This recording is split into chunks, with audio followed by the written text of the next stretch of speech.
fuck me hard.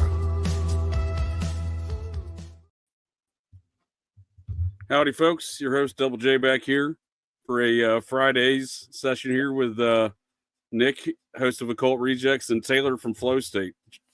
Welcome there, fellas. Thank you for having us on. Oh, for sure. It's this is mine and Nick's first iteration of this kind of just Friday roundabout session of topics.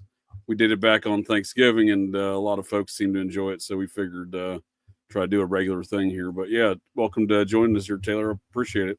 Appreciate your time there, Nick, as well. Oh, of course. Yes. I had a nice intro from my old pal Buffalo Jared Revisa. He's the fellow that stalked me a number of years back, tried to get me to hire. Was real persistent on trying to get me to hire him as my PR rep, despite me insisting I did not need a PR rep for anything. And he went trans, and that's why I added the Buffalo Bob music from Silence of the Lambs over his little Instagram video. He went trans and stabbed a bunch of folks back over the summertime. Currently refusing to plead guilty to any of these things. He's having none of it. He's not accepting any offers, despite murking fools in a multiple state stabbing spree, and he's currently still pleading not guilty to every charge. Seems like a tough road. He's going, but can't say that he's probably thinking too right. He's part of that transpocalypse of. So are you still considering him for your PR? No, I am considering offering my services to him for PR. Seems like he's in far greater need. His this dude's family's interesting. He did have a PR agency. He's an interesting character. His uncle or his father and his great uncle ran some sort of sports hypnosis psychology business, and the Chicago Cubs credit them for breaking their World Series curse. I would never let that person hypnotize me. right. Well, I wonder if that's how homeboy got so kind of whacked out, because his father, was deep into this sports hypnosis stuff, and he was kind of like who was that NFL quarterback, Todd Marinovich, whose father was he's like a trainer, and like he was USC quarterback, this lauded #1 pick, and fell out of the league doing crack all the time because he was just under so much pressure. I kind of look at this dude the same way, because this dude was like a lacrosse player in high school, or woman, or Buffalo Jared, if you will. And I think he was just on that same. His father was, and his whole family was the sports training business. So I don't know. Kind of feel like it went the same way. But yeah, I mean, they need to put that. I mean, he is behind bars currently in Plymouth House of Corrections in Massachusetts, right near where the Mayflower landed, awaiting trial. But yeah, they need to keep that dude behind bars. I mean, he's clearly lost his shit. He stabbed 3 young girls at a movie theater, ran into Braintree AMC theater, just started cutting people. You know what I mean? Well, like one of the less, craziest school shooters was trans too.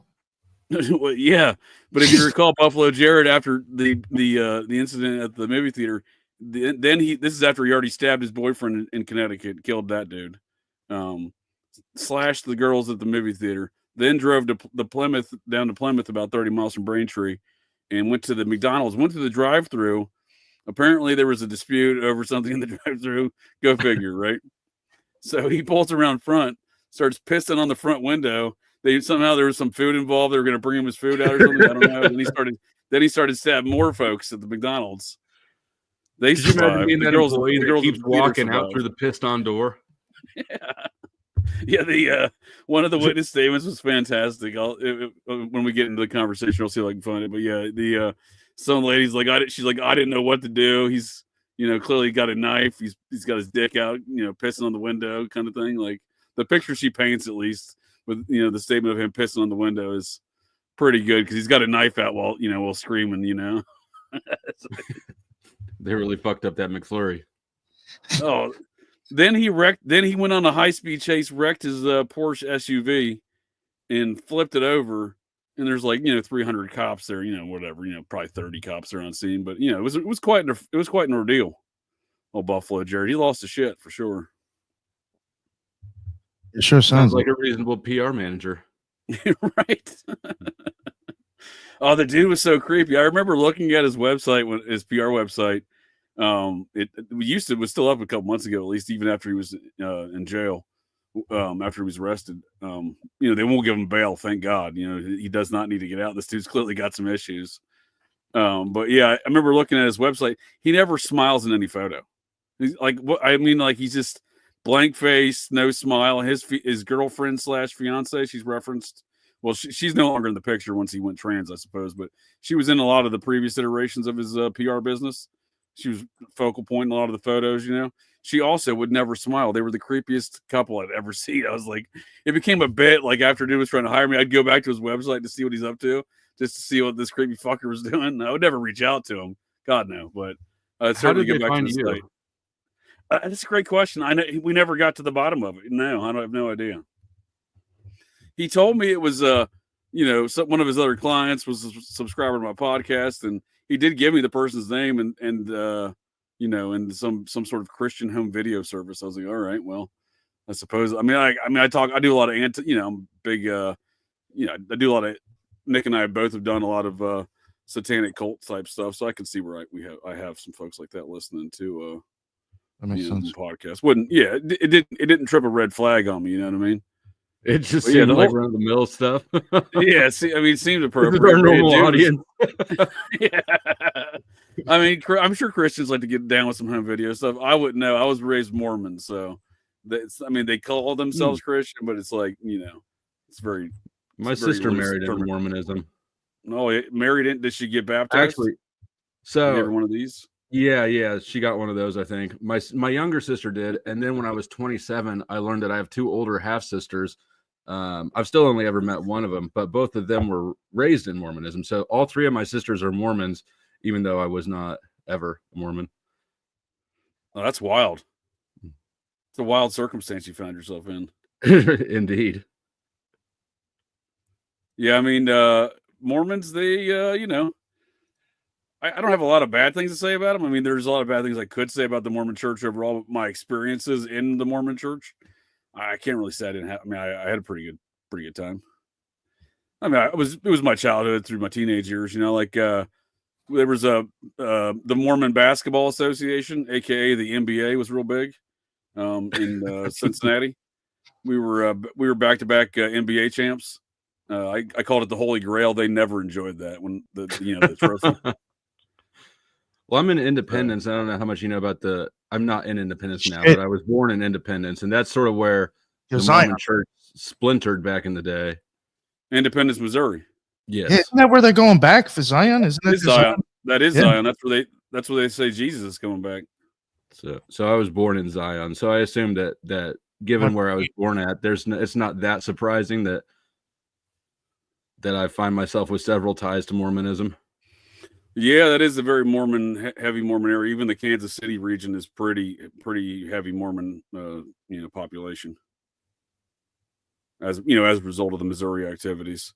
Although I think up until the 70s, it was still, technically legal to murder Mormons in the state of Missouri. Because they were really, they took a hard bend against Joseph Smith and the Mormons to run them out to Illinois, to Nauvoo. I've actually never been to Independence, Missouri. That's it's real grimy. Is it? Well, but, as far as there's probably Mormon sites there still, right? Yeah.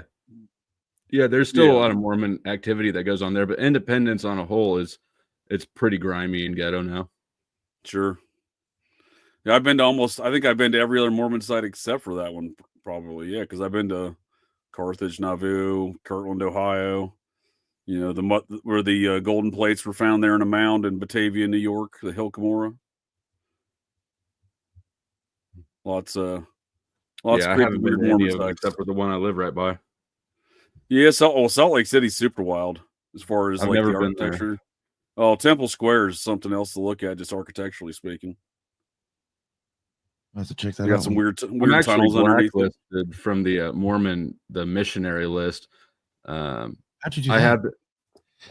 Because they came by one day when my younger sister was engaged, right? Because non-Mormons are not allowed in the temple. And so there was some clashing over how they were going to do the wedding. Were they going to do the secular wedding first, or were they going to do or vice versa? And so at that point in time, the Mormon missionaries ended up coming by, and I had a lot of thoughts on my head for them that they could not answer. So they said that they were going to go get their priest, whatever the high priest is of the region, and come back to answer my questions. But that was like 5 houses ago. I've lived in 5 different places since then. They've never come back to visit me at any one of these places, and I've seen them going around this neighborhood. So I know that they're around here. They just sort of skip over my house anymore. So yeah, they mark you as part of the devil. They're like, oh, that guy's got devil questions. mm-hmm. Don't go back there.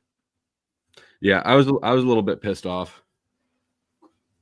Yeah, those Mormon missionaries are an interesting bunch because I don't know if you're aware, you might be, since you have so much family in the church, that the missionaries fund that themselves. They got to pay for that entire mission themselves. I think I knew that and forgot about it. It's all I disagreed with it then. I was outraged that they would even infer that I would be paying for it. Like you guys are out of your mind. That's some manipulative shit right there. Right? Oof. But if you're an adult male and you didn't go on a mission, you're definitely like a lower class within the membership. If you don't go on it, you're lower class. Yeah, like if you're an adult male who did not go on a mission, like you're definitely like you're low class. Mm.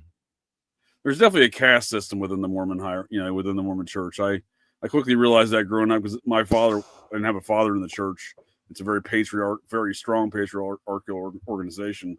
So you're definitely in a different class if your father's not in the church. Mm. So yeah. Interesting. It's almost well, that already puts me at a disadvantage. That's not a great. No wonder they didn't tell me about that. Yeah. Hey, come on into our church. You can be a serf. Well, they didn't let any folks of any sort of colors in there until 1978, I believe it was. We had a black family in my ward growing up, and for whatever reason, their father just decided he was just going to stand in the back the entire time. Like I think it's because that's because he'd grown up that way. Because until 78, like, you know what I mean, until just a few 6-8 years prior to this, you know what I mean, he was still having to stand in the back because they weren't official members. They wouldn't let them be official members. They could come to services, like folks could come to services, but you had to be white to be a member. People kind of gloss over that. I had no idea about that. That's pretty wild. Scientology is very much the same way, and I mean, I suppose to a certain extent Jehovah's Witnesses, but not, I don't think as much. They're all kind of ancient alien cargo cults, as I like to call them. These ancient alien cargo cults seem to stick together. Oh, when it comes to, I was going to bring that up, since we're talking about Mormonism. I don't know what you feel about UFOs, Taylor, but if you start like looking into a lot of the stuff with Skinwalker Ranch and like most of the UFO sightings in Utah, it all ties back to all fucking Mormons, man. Even like Skinwalker. Yeah. Has been every owner except for Bigelow. You can prove that has been Mormon. Bigelow heavily donated to folks like was in league with Harry Reid, who was like a big Mormon bigwig there in Nevada. I don't know that I've done enough research into it to have a strong opinion on it. I do, for whatever reason, I'm under the impression that I think it's a decoy.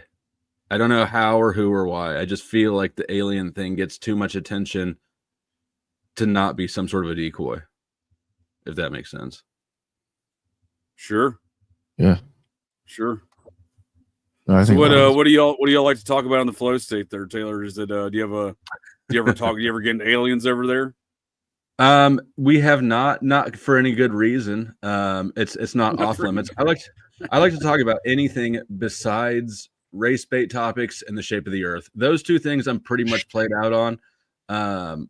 But yeah, no, we talk about anything and everything from serious topics to what would happen if you nutted it in 0G. I think we've hit that topic about 4 times now. That's a very serious scientific study. That's how we know that the space station is fake, because you don't see little blobs floating around. That's one proof, I suppose. But no, anything's on limit. Nice. And you how do you generally I saw a portion of the Nick's Nick's appearance on there the other day. Looks like you had 6 or 7 panelists. Do those just randomly appear? Do you just have a random a collection of folks that routinely appear there? Is it a different kind of, or is it what I'm getting? Is it a different atmosphere and environment kind of every day? Looks like maybe. So I normally just drop the link and let it be open panel. Okay. Nick's like The Wild no. West. I'll never do that, but I'll go on your show. But I'll never do that. Yeah. There are some who are regulars. There are also some who just pop up for certain things. You get it's everything when you drop it like that. It's everything. Sure. And I think that the last stream, wild. I think the last stream we did it was more sort of centralized or centered around people who dislike me. I opened with a montage of people talking shit on me, which is one of my favorite things to do is transmute that negative energy into something that I get a kick out of. Nice. Yeah. So it's like a but roast. No, I just dropped the link. I just dropped the link. I let it go. Whoever feels like coming up and has something to say can come up. There are some people that will try to get up every time that never get up. There are some people who do come up every time. There's, 1 or 2 people who are brand new every time, but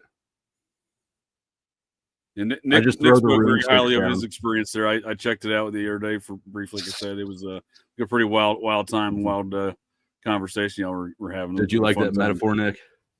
Uh-huh. Yeah. No, I think it's pretty wild. It's pretty fucking funny to me. Yeah. Especially the element of throwing folks off for various bids, right? And everybody's on sale, including myself. We're all prostitutes over at Flow State. Some people get in their feelings about it. They get offended. Sure, they got kicked off. But fucking forget it. They must forget where they're at if they get in their feelings about it. I can imagine where folks get butt hurt at times. Oh, yeah. They think that they're above the program or they're more special than me. They think they're more special than me on my own show. Which they're not.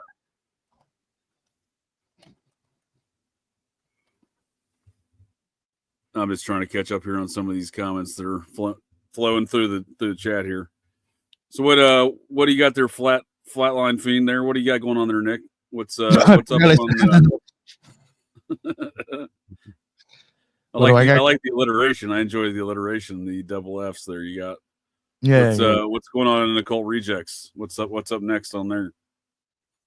I know this week I think we're gonna go live for it. Occult symbolism with scorpions and snakes with Mario from Symbolic Studies, and I think we're gonna have me, Headless, Jen, and Lisa on that show. So that should be fun. Nice. Yeah, that was like when I was telling you, I was like, well, I can go live. Sounds like a good panel you got there.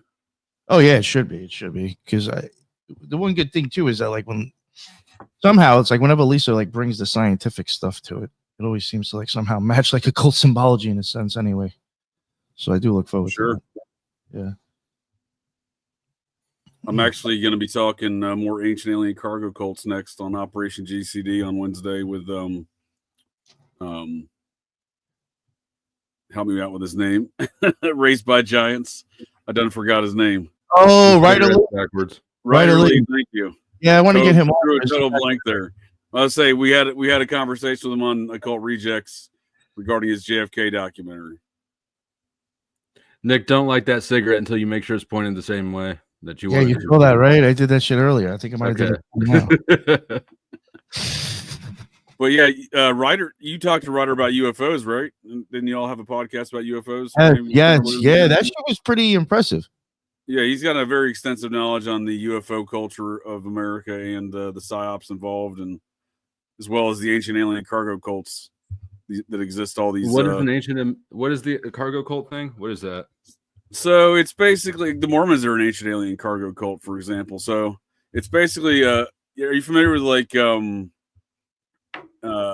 Pacific, like during the World War II, these Pacific Island cargo cults?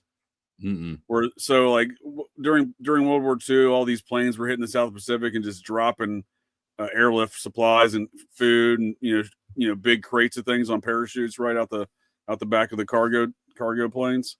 So they're missing their targets. They're landing on these random islands that have never even had outside contact before with these indigenous folks that live on these small little islands throughout all of the South Pacific. So these little islands were getting these crates marked GI Joe full of food and rations and stuff like that. They started building an entire religion around this sky god named GI Joe. They would drop them. They would gift them these magical gifts of food and whatnot. Because are you making they've never heard of anything, right? They've never had outside contact. So to them, this is some sort of magical religious process. That's wild. So they do these dances. They have a whole ritual dances they do to get the GI Joe sky god to drop more supplies. They build. Since they see the planes that go by that drop the supplies, that plane becomes like a god figure. So they build little effigies of the planes. They build runways and stuff for the god of the plane to come back, the GI Joe god. So it's kind of an interesting dynamic of what that created. So in that same regard, there's these cults, these groups, these religions, if you will, that adhere to these very similar principles as the Pacific Island cargo cults, but in an ancient alien format, thinking that aliens seeded this planet and we can all go live on a different planet. For example, the Mormons teach folks that they'll get their own planet if they attain some sort of level of, proper life and Godhead status. And the other belief is like, it always goes back to in and around the dog star, the Sirius star. For example, the Mormons believe their God lives on the planet Kolob. It's right next door to Sirius. So it's kind of, I don't think I came up with the concept of the ancient alien cargo cults. I probably over-apply it, or I've probably applied it to groups that a lot of folks don't consider catchy. like Thelema, like Nick's old occult organization. He was a part of. That's often not considered as an ancient alien cargo cult, but it very much is. And like Scientology breaks off from that, and Scientology is an obvious example of an ancient alien cargo cult. They have a very thorough version of a space opera because L. Ron Hubbard loved to write science fiction. Right. But we did a show the other night. I like the handle ancient alien cargo cult. It's catchy, right? Yeah. Double A, double C. I like alliterations, my double J. We did a show the other night, kind of a third part in the series Nick and I did with another one of his co-hosts, Teresa from the Occult Rejects. And it was on a cargo cult, an ancient alien cargo cult funded by Wesley Snipes, the actor. And with other memberships such as like the band Outcast. And then after we did that show, the Nick, that's what I was telling you about. One of our listeners there on the show, one of our viewers on the show, hit me up with a connection to the Process Church, which is another satanic organization that also is doesn't get the necessary credit as it should as being an ancient alien cargo cult. But yeah, this was pretty interesting to me here, Nick. The whole performance there of Outkast, the 2004 Grammys, is referencing George Clinton, Funkadelic, and The Process in some song called Maggot Brain. I thought that was all pretty wild. Looks like some people in the chat know about cargo cults. Oh yeah. Well, I might be late to the party.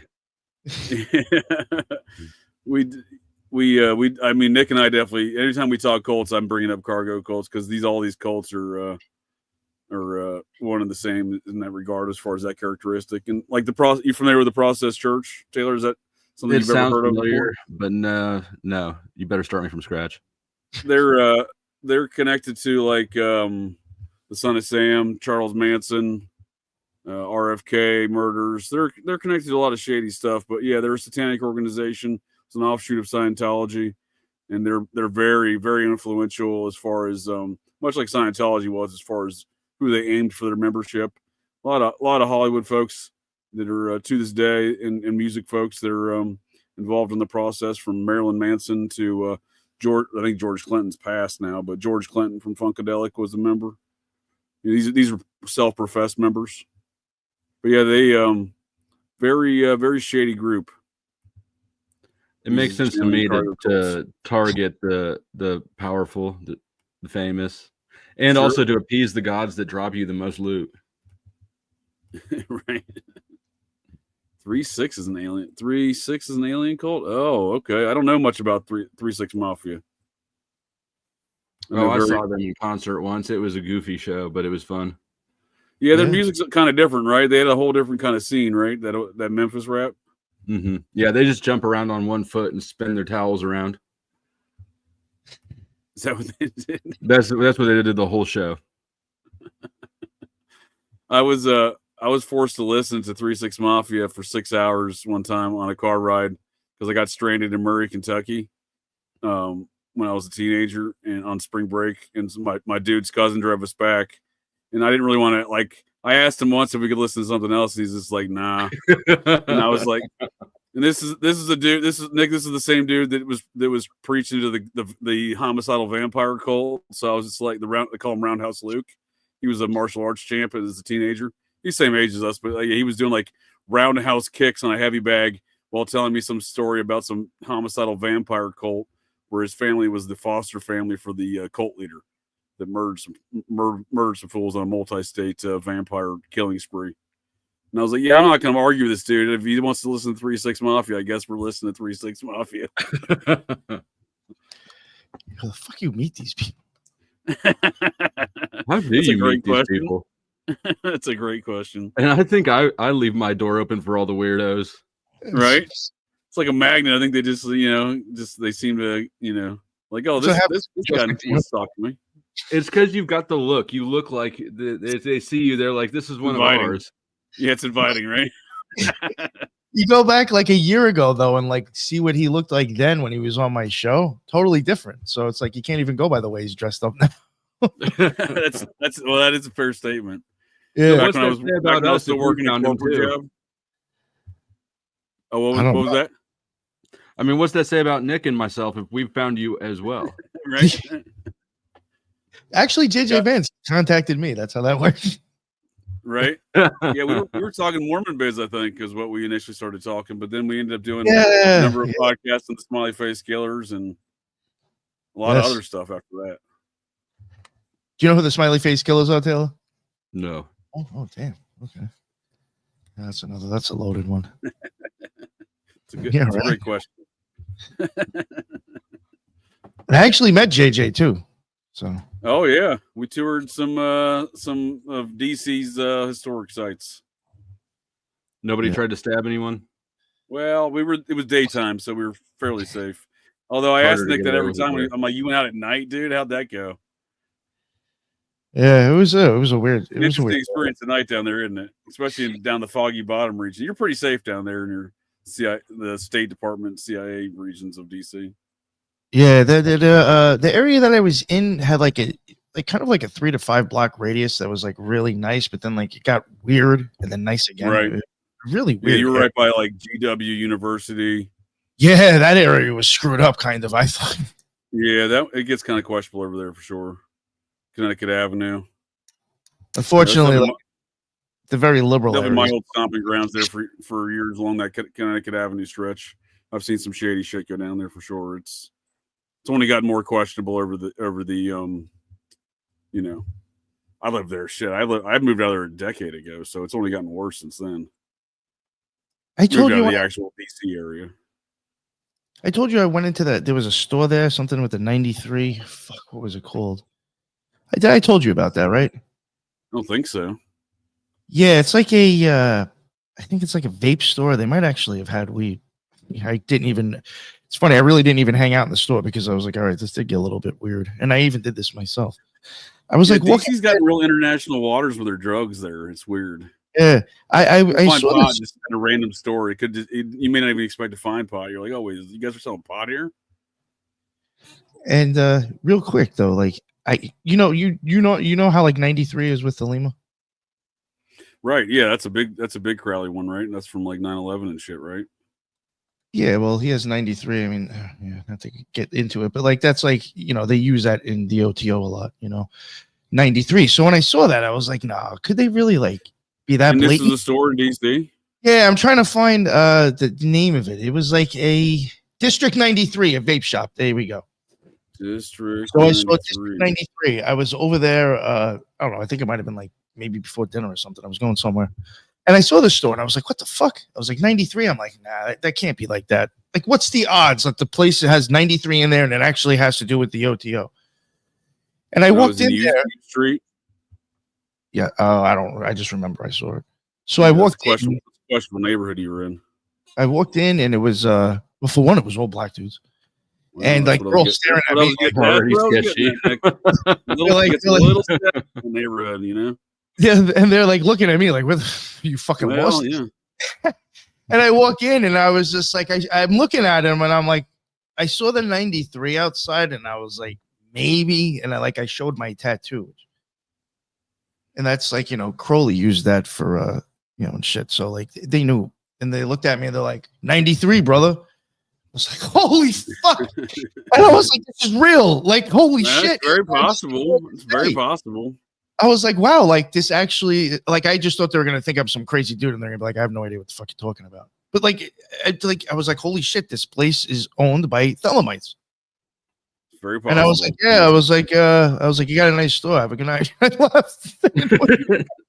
Due to the symbols on the Comet Pizza sign, I always thought that was the occult looking symbols on the Comet Pizza sign. I always assumed that doubled as some sort of occult meeting place. Oh, I mean, when we went past there was already something. You should tell. Yeah, why don't you tell Taylor about the your friend you met there in front of the. Why is it my friend? I guess because you stopped to talk sounds to like him. It's your friend. Yeah. We're like, all right. So this is. I saw that train. Kept cruising, fella. Have you ever heard of like the whole story behind Comet Ping Pong or Comet Pizza? I think so. Yeah, that was like when the kid got like arrested. I think like he walked in with like a gun or something because he was looking for the basement because he thinks all this shit's going on in the basement. Ron with a great comment. JJ undercover. And so me and him, it's like, I mean, if you're a conspiracy theorist, you know what this place is, and we were right over there. So he's like, oh, let's go just walk by or whatever. And like it's known to be like kind of like associated with weird, creepy sexual shit with younger. So this people. is Comet Ping Pong. Yeah. In DC, James L. Fantasy Shop. Yeah. So you went there. Well, we walked past it. We're walking up the side of the place to make a left to like kind of come in front of it. And like right on the corner, there's this. I mean, what would you a cross dresser? I mean, I don't know what the fuck. I'm gonna say a 300-pound, nearly 275, 300-pound male with a more than a 5 o'clock shadow. And he was definitely dressed on one of those little scooters. I don't know what he was saying. I immediately said no, thank you, and just kept going. He goes like this. He's like, pick a number between 1 and 3. And like for some reason, I'm like, let me just entertain this fucking nut job. So I said 2, thinking like it would like end there and like they would say something. Nope. They started to pull out like a fucking calendar or some like planner or something, and I forgot what it said. It's like, oh, can you look at this? And then JJ's like, yo, you said something like, I ain't got time for this, or we ain't doing this right now. I ain't got time for this shit. Yeah, you're like, yo, I ain't doing this right now. Then it just I get real offended with anyone that ever asks you on the street for anything, you know.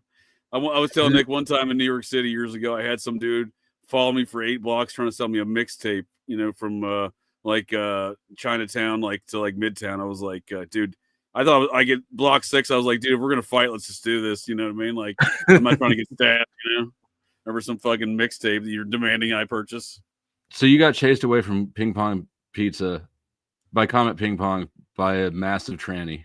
Yeah, kind of. Yeah, linebacker size. Possibly. I did.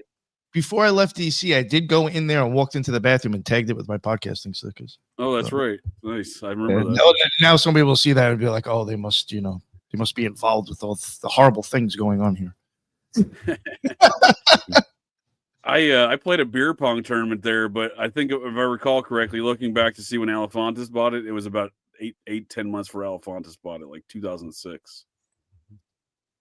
I was stationed. I'm retired from the Air Force. I was stationed in DC for, I don't know, 6 years. I had somebody pull you know how you can do birth charts with places as well? I had Sure. somebody pull my birth chart and cross-reference it with DC's birth chart, and she basically said, "I'll never have anything good happen in DC." So I haven't been to DC since then. Okay. July 16th, 1790, I think, right? Was DC's birthday? Something like that. I'm not sure. I talk about it a lot that on my podcast. In fact, Nick's joined me for a number of those conversations talking about the birth of America and the secret society that started America, the Society of the Cincinnati. Yes. It was, George Washington's officers of his army. They started like a modern day knighthood. I've never even heard of that. Yeah. You've heard of a lot of people from that are members, I assure you, but yeah, it's definitely it's a secret society for sure. Folks do not like to talk about it. They have a headquarters there in DC that Nick, you got some footage of that, didn't you, when you were? Oh yeah. I got footage with you, and I went back to that place probably twice by myself. I filmed it with like every I had. Yeah. Yeah, you know what I noticed that was weird about that one that I don't think we caught when I walked in there and filmed like the back part, like kind of like that vestibule thing. There's two different, there's an entrance or an exit, or I guess you could use each one. Oh yeah, we did. Oh no, we did. We smoked. We definitely smoked a lot of fatties in Cincinnati. and there was an owl, like a little small owl, like hidden by one of them, and the other one didn't have it. I almost catch that. I was like, oh shit, look at that little fucking owl up in there. Yeah, there's definitely a lot of weird stuff going in that building. Like they have a secret passageway. They don't always tell you about it in every tour. I've had tour guys I've asked, and they're like, nah, we don't know what you're talking about. But then other ones will show it to you. There's a whole network of secret passageways behind the main areas of that home that former home now turned into the headquarters and museum of the society. Do you remember when Ruth Bader Ginsburg went like off the radar? Just everyone was like, "Oh, she's probably dead." No one had seen her in a long time. Yeah, she like during that period of time. It was like the 6 or so months before she died. She made like very limited public appearances, like maybe 2, maybe 3, or something like that.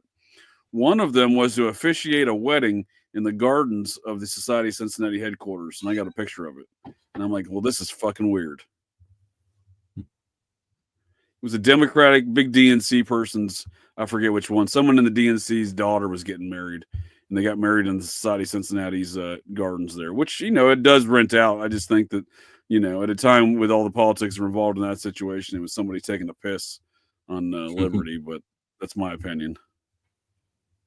Yeah, I never even heard of that. Bacon cheeseburger.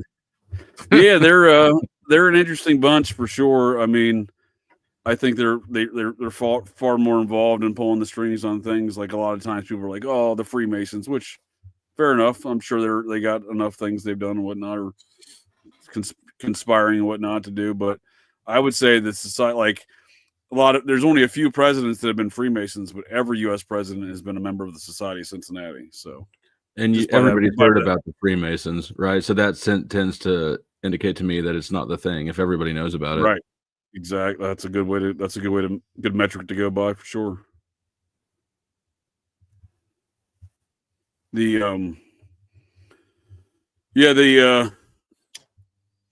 There's a lot of folks from the Society of Cincinnati families that are involved in these cults too. We talk about that a lot. Nick and I have on a number of shows. Headless. Headless. Yeah. One of my favorite ones is to poke at is point 2 is the Weld family. Have you ever heard of the Welds? No. They kind of invented Massachusetts. They're like the family that invented Massachusetts. So like during the Revolutionary War, the headquarters. It chose a funky shape. Right? You'd think they could have done a little bit better geometry. Yeah, well, I think a lot of that stuff shook out because a lot of those people up there were all family, and they all just like fuck you, I'm going to go start my own state. That's how Rhode Island started, and that's kind of how Connecticut started, right? Between them, so they ended up carving out what Massachusetts used to be by saying "fuck you," I'm going to go start my own state. So the Welds were the ones in Massachusetts, and they've had a couple years ago, 2 elections ago, there was a Weld that represented the Libertarian Party, ran for president, former governor of Massachusetts. But the one I like the most is Tuesday Weld. She's one of the individuals the Satanic Bible is dedicated to, Anton LaVey's Satanic Bible. She's in my opinion, a very powerful individual in the Hollywood cult circles, kind of pulling strings on cult influence on music and movies and whatnot. A lot of examples of it over the years. She was real tight with the Beach Boys, the whole 60s kind of hippie rock scene. But yeah, a lot of old money in these groups, these ancient alien cargo cults. It's not people off, the people that are at the kind of the upper tier. This is all old money, blue, quote unquote, blue blood folks, that kind of thing. The Beach Boys seem like they were involved in a lot of things. Oh, yeah. Group. Yep. Bill Weld. Yep. Thanks there, Headless. I couldn't remember the dude's name that ran for the vice president spot there. Yep. Cousin of Tuesdays. Yeah. The Beach Boys. Yeah. They kind of get by without, they have a very clean, reputation to this day. And it's kind of beyond me. It doesn't make a lot of sense, right? Yeah, kind of tacky music too. I didn't like it. I've actually seen the Beach Boys. I thought it was just as boring in concert as it is over the radio. Yeah, and the interesting. Well, did you think it sounded very similar? Because the interesting thing is, supposedly they're not the ones on the albums. It sounded the same to me, but I was 14 or something. I didn't want to be there. Sure. Yeah, because most of them are long past now, huh? Yeah, agree. It's pretty boring music. Yeah, it was very kind of. I mean, it's produced by that creepy dude who murdered that broad in his Hollywood mansion foyer, Phil Spector, The Wall of Sound. He's supposedly the one that produced all of those kind of 60s hits with his studio musicians, and not the front bands, not the Mamas and the Papas, not the Beach Boys, not the Beatles, not the you name the 60s act, it was Phil Spector. And it sounds like commercial music or something. Oh, big time. Yeah, that's what he was he's the one who kind of created that commercial sound and all that pop 60s stuff too. Before the hippie countercultural stuff that he was producing music wise, he's the one who created that pop scene in the 60s, from the 50s doo-wop to the 60s, early 60s pop music. That was Phil Spector. Yeah. Phil's a cool name.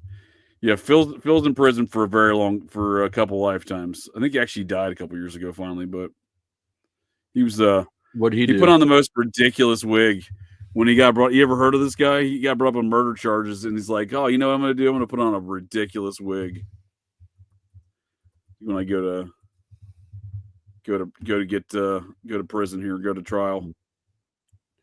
I get around. Shout out Nidish. I do get around these YouTube streets.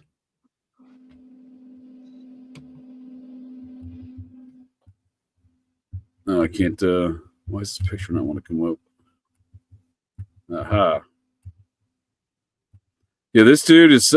When he died, he owned a lot of the Beatles catalog, which I've yet to fully kind of understand how that worked out. I thought Michael Jackson owned a lot too. I know. So that was a big thing, right? There was this remember the big ordeal between Jackson and Paul McCartney trying to, fight over who's getting the rights to the Beatles stuff.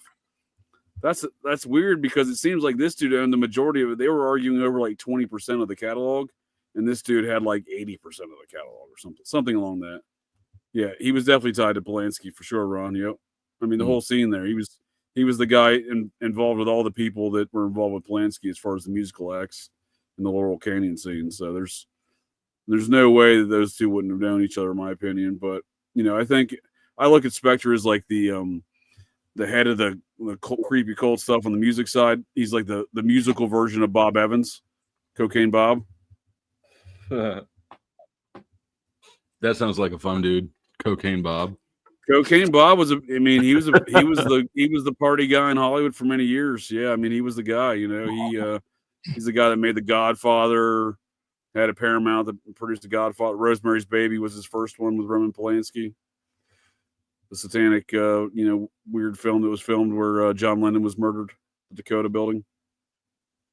Yeah, I don't know any of that history at all. I just know that Cocaine Bob, if you just say Cocaine Bob to me, I'll party with that guy. Cocaine Bob.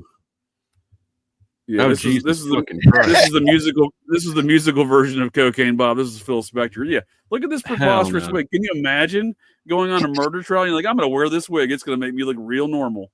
That thing's probably 4 pounds of hair. Right? It's pure horsehair, probably, or some nonsense with this guy. Yeah, Cocaine Bob Evans was really prominent in Hollywood all the way up to his death, and he was deep into creepy shit. He got indicted on some murder charges in the 80s. Hired one of OJ's attorneys, Robert Shapiro, dodged those charges, pled the fifth, and somehow that worked. For most people, you go up on a murder charge and plead the fifth, they might still charge you. Like this, they didn't even bring him back in for questioning. He's like, I plead the fifth, and they're like, that's fine. We have no more questions. That was our star witness. You were our star witness against you. Oh, it was a huge coke deal gone bad. They murked a couple fools. There were Larry Flint's old bodyguards, the Hustler magazine. His bodyguards murked a couple fools, and related to that coke deal with Bob Evans, but also related to this fat. I think she ran like a phone. She was like a phone sex operator. This is like 1983, so phone sex operators. That was probably a lucrative business at the time. And she was, she was like blackmailing some of her clients. So the same team of mercenaries, Larry Flint's bodyguard team, that were for some reason involved in all this, but Larry Flint never really had to answer much questions. It seems. I can only imagine the blackmail that dude had. Did you guys ever? But yeah, they murked this phone sex operator, and it turns out she was communicating with the Vatican. And she was also, I think she was also a dude who's a trans thing. I don't know. It was orca fat person. Hard to tell at that point when they get that big. She was in these weird kind of these exploitation films of the 70s, which, I think there's a lot of the drug and sex trade, the recently like legalized pornography trade kind of thrived through money laundering in those exploitation films in Hollywood. So just a weird epicenter of activity with those films because pornography being illegal for so long, and then suddenly, like, they could bring their activities they were already doing, but like above ground, so to speak. When was it illegal? I think over like the mid to late 70s, it was legalized kind of across the nation. Some places, more strongholds than others. I mean, these were a lot of the fights that Larry Flint was fighting. I'm spent many years as a Cincinnati resident, and that's where he fought his battles with the law and the People versus Larry Flint film. Most of those legal battles, outside the one he gets shot, that's in Georgia. Most of those legal battles take place in Hamilton County, Ohio. That's where he started his first hustler operation. Yeah, I was born in the mid '80s, so all that shit was before me. Yeah, I'm an 81, so yeah, I know about most about it because it's just where I lived as a teenager there. In fact, there was the hustler. What's that? Was it illegal due to prostitution? Was it considered prostitution? I think it was obscenity laws. There was people so they were charging all these obscenity laws, right? Yeah, there we go. Jay Morris has got some answers for us. There was a Federal Telecom Standardization Act in the 70s and 80s. Yeah, I mean, there was a lot of these anti-obscenity laws. Some of them still in existence, in certain like towns and cities, you know what I mean, but not state or federal wise anymore. He's going to quiet mode. Yo, he's witnessed me almost like do that. I recorded one time. I met Ron too in person, and we were recording at his house, doing a show at his house. And like I even said, at one point, I think even on the show, he was like, "You're getting that look like you're gonna get too fucked up. You're not gonna be." He was like tapping my arm. He's like, I was like, "Yeah." Was that when y'all were doing them ghost stories or ghost hunt or whatever? Yeah. There was like four of us. I think, me, Andy, him, and fuck, I forgot his friend's name. My bad. There was like four of us, like in his recording studio, all together. Oh, the Wicked Planet Studios, huh? Yeah, well, he has like at his job, he has like the upstairs kind of like, turned into like a little podcasting thing. Nice. Yeah, it was pretty cool, man. It was actually weird to it was wild to actually podcast with the people like you're on, like right in front of you. Total different experience. Felt like you're actually having like a conversation, but you're just, I don't know. Yeah, there's a lot of those legal battles over obscenity laws and pornography. It was, and even once regular pornography was legalized, the part of the whole Son of Sam story was all that homosexual, underground scene of New York City, where the pornography scene was, surrounding that as well. Oh, Flows, hey, Taylor, I wanted to ask you, is that Mitch Loving guy from your channel? Yes. That dude's fucking retarded, huh? Yeah, you can bounce him. Yeah, I was like, holy shit. I was Don't like, think that I'm protecting him. more on over there. I don't always pay a lot of attention to the chat, but yeah, Mitch Levin is definitely one of mine, and you can do whatever you want with him. It's definitely interesting. North Carolina. It's nicer than New York. For you, Nick. North Carolina better than New York, huh? So far, I mean, my experience. I mean, again, like I really wasn't like somebody who was like really into the city anyway. And for the most part, I spent most of my life on Long Island. So like for me, it's like it was almost kind of like I basically just like it looks the same, kind of like it really isn't any different because I was already used to kind of more of like grass and trees and stuff like that. It wasn't as bad as like the city or the Queens or Brooklyn. So, but the temperature wise, it's hotter, which is what I wanted. It's a lot cheaper here to live, especially like less congested. Housing, less congested. Yeah, like I've never once hit traffic that I've hit like even out on Long Island. Like I haven't even experienced anything that like has drove me crazy. Yeah. It's next level out there, man. It's worse than Los Angeles, I think. And people do seem, for the most part, a lot nicer. Like you'll have. Oh yeah, you're getting some of the Southern hospitality down there, friend. Yeah, ma'am, sir. As a Yankee, I understand you're not necessarily accustomed to that. I was like, oh, people are like have pleasantries. Holy shit. Yeah, I was gonna say, Mitch, you're definitely one of mine. He's trying to say he's not one of mine. He is. No, you know why? I was pretty sure he was from your channel because I was like, yo, why is McLovin talking mad shit? And I'm like, oh, that's like Mitch Lovin. Like I thought that was London McLovin at first. No. And I realized it's spelled differently. And I was like, I was pretty sure I've seen him over in your channel. Yeah, it's my RV, my studio / RV dining room. He's got motherfuckers hanging from the ceiling right next to him. Doubles a store soccer. It looks like Rocky in there, but it's like human torsos. Right. Got to keep it cold as a result of that. Yeah. Yeah. I think everyone who is in New York City, all my friends and folks in New York City that I know, they all get to the point where they don't want to travel more than 5 miles because of the traffic. So if they live in Long Island, like they'll never go to the city anymore. You know what I mean? After like age 35.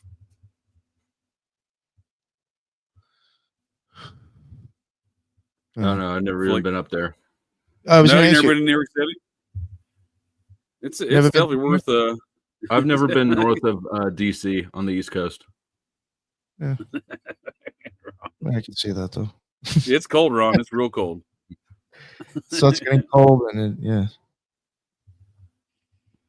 I mean, I love New York City. I used to be a regular there when I was stationed in DC for years. I'd get on a train, go up to New York City, and drink the whole weekend with some friends and whatnot. And it was pretty nice. But I remember as a child, New York City being real rough, and then it being real nice. And now it's kind of rough again. You know what I mean? But like that nice era in the early 2000s, or I guess all the aughts, into the early teens. Like it was, it was still pretty decent city. You don't have to worry about you can go out and not worry about getting stabbed. Where's the fun in that? Part of the excitement, judgment night. Like the early to mid, like probably from like 93 or maybe 94 on. I mean, me and my friends used to go to raves a lot out in the city, and like we had no idea what the hell we were going. We were just following the directions on the flyer. I mean, we ended up realizing later on, like we kind of walked through like areas that may not have been considered that great, and we never once had a problem. Well, were you walking in a big glob of dudes? The big man glob? No, it was like maybe, I don't know, 3 or 4 of us going. So, I mean, I don't know, a bunch of white kids too. I don't know. Yeah. I spent most of my time hanging out in like the East Village down there in McSorley's, in and around McSorley's, but that's a fairly safe area because it's NYU, right off NYU campus.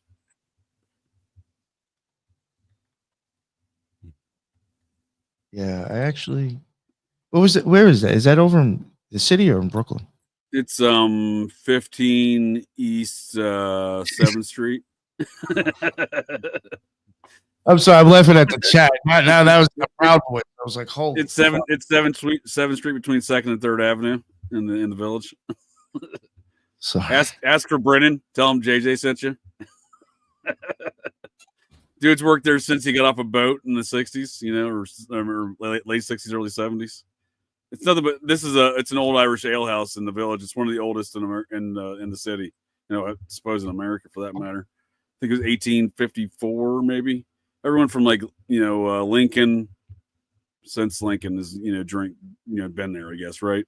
But it's all old Irish dudes, and they're very salty about life. So like, if you're not drinking beer, they're gonna tell you to get the fuck out. I love the attitude. It's great stuff. Bye, Mitch Levin. Yeah, I thought I put him in timeout through StreamYard. It looks like it just said it banned him. Oh well. It's all right. He'll be fine. He'll make it. He'll be okay. Oh, I was like, nah. After all, he is one of mine. Skinheads and Proud Boys now. I was like, yeah, you're just fucking retarded, dude. Nick, you never made it to McSorley's, going in the city. Never ventured there for some beers. No. You told me you used to go there, right? Oh man, I was there all the time. Yeah. That's over by the village. Right? I was one of my dudes worked at Fox News in the production staff. He still does, but I was always going up there and hanging out. They had a very party atmosphere, so I was hanging out with the production staff all the time. So I was always bringing the production staff in there with me. You know, I always bring in a group of people, so I became not only a regular at the bar, friends with some of the old Irish dudes, but I'm telling you, they love me because I was always bringing business. Not necessarily that they need business, because on the weekend they usually have folks staying at the door, but I brought business that tipped well. You know what I mean? Oh yeah, I'm sure they had money. Oh, for sure, yeah. Fox News pays well to the production staff. That's wild. You have a connection to Fox. Yeah, I won back-to-back baseball fantasy baseball championships on the production staff there. The second year I won, I rented a party bus, and we went around to all of the oldest bars in Manhattan. But I gave my victory speech where George, at the bar down in southern part of Manhattan, down by Wall Street, where George Washington gave his victory speech for the Revolutionary War. I gave my victory speech at the same bar for back-to-back fantasy baseball championships.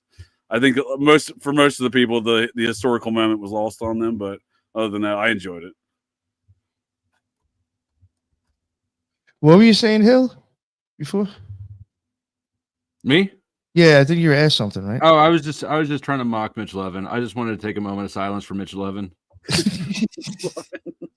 Is that him back as Mars Life? Yeah, that's him. Is it really? Wait a second. He's back with a different username, man. It's dedication. Yo, who's the psycho now? All of us. I guess, yeah. But I mean, this guy, I literally only have one YouTube channel. You don't have any alt accounts? Oh, some sock puppet accounts. I don't even keep fucking You're not doing it right. If you're allowed to come back as you everywhere you go, then that means you're not pushing the limits hard enough. Yeah. Surely you got to have some places where you want to go back, but you're not allowed anymore. Yo, for real, this YouTube account is actually tied to somebody who's on the show had to actually even make it. So if I forget the password, I gotta hope that they're by their phone and they have to tell me the code that they're getting to you know what I'm saying? Because I'm not making new emails just to make another fucking YouTube account because I've gotten so many. You can't switch it over, huh? No. Yeah, this is my fourth one. It's just lasted 2 years. But I'm just I don't know. For me, I'm just I'm not gonna go through the trouble to make another YouTube account to talk shit. This dude's crazy. Yeah, you're not indulging in the finer. I know, yeah. The little joys, being able to type in a comment and then just sort of watch the person read it. Right, they'll try not to react, but you can kind of see them get a little bit off kilter or whatever. Who's the psycho now? I guess it's me. No, I think one night on your show you were even saying it's got to be the listeners and the people on the show too. It's just it's kind of we both got to be fucked up in our own ways, right? Absolutely. There's a symbiotic, it's a symbiotic mutually relationship, fucked up right? relationship. Yep. I mean, Unabomber right here is not exempt from that for sure. Obama. And JJ doesn't move a whole lot, his body, and sometimes it just looks like an avatar. Yeah, I got a neck and a spine thing I deal with. I'm a disabled vet. I'm just disabled. I imagine that creeps people out when I don't move my neck all that much, you know. Yo, that's the first time I saw him. I didn't know the situation, and I was like, "Yo, you fucked up." Right? I was like, "Yo, this guy can't." I was like, "Yo, this guy, like, he just doesn't look right. Like you weren't turning right." And I'm forgetting. Like, you've told me so many times your situation, and I'm fucking not even thinking about it. And I'm like, "Yo, this guy is fucking hammered." I was like, "He can't even." Look Had a number of injuries. Yeah, no. And then when I got in the car, I was like, "Oh, all right, the guy's okay." Yeah. Fuck. It's accumulation of injuries. Yeah. I just rub dirt on it and get by. But yeah, I don't move my neck well. So I know I can imagine, like, I know when people are like, do you understand what I'm saying? I'm like, I don't nod my head in agreement or something. I'm like, I can't move my neck. So I mean, I'm like, you know what I mean? Like, yeah, no, these are words. The first time here we are thinking you're a weirdo. Yeah. Yeah, didn't I even say something to you, JJ? I was like, "Yo, you want me to drive?" And they're like, "I'm fine, man." Oh yeah, I managed to get by. Yeah. No. We were fine. We ended up smoking mad joints, I think, too. Yeah. Remember it was fucking hot as shit. That one day, hottest day all summer. It was fucking retarded. 114 or something with the heat index. It was ridiculous. That was horrible. Yo, I was like drenched. I always love this question. Why am I so red? I'm a Scotch Irish Cherokee man, and we're just red people. You're all the way around. Yeah, I got every shade of red going here. I feel that question my entire life, and it's funny what the conclusions people reach. Like sometimes it's like, oh, you must be overheated. Oh, you must be sunburnt. Oh, like one time my guy called my principal's office in high school. Immediately walk in the place, he called the principal's office. He's like, I know you did something. Your face is all red. What'd you do? And I was like, dude, first of all, it's cold outside. Second of all, I didn't do shit. You know what I mean? Like, just because someone's face is red doesn't mean that they're into shit. That sounds pretty racist of him. Right, yeah, for sure, right? What a bigot. Yeah, serving in the military overseas. I got so many medics I've been called, like, are you sure you're fine? And I'm like, they're like, you're purple. I'm like, that's fine. I'm out here 120 degree sun. Yeah, like every day, like I'm burned as can be. You know what I mean? Like if I turn blue, shade then of purple. You gotta worry. Yeah, exactly. Yeah, that's what I tell them. Yep. Oh no, I'm not offended by it by any means. I just it is just the color of my my skin tone. I like to tell people it's the hue of a fire hydrant or possibly a stop sign. That's the level of red we're talking about here. You've been drinking? Oh, if I've been drinking, it gets way worse. I haven't drank in years.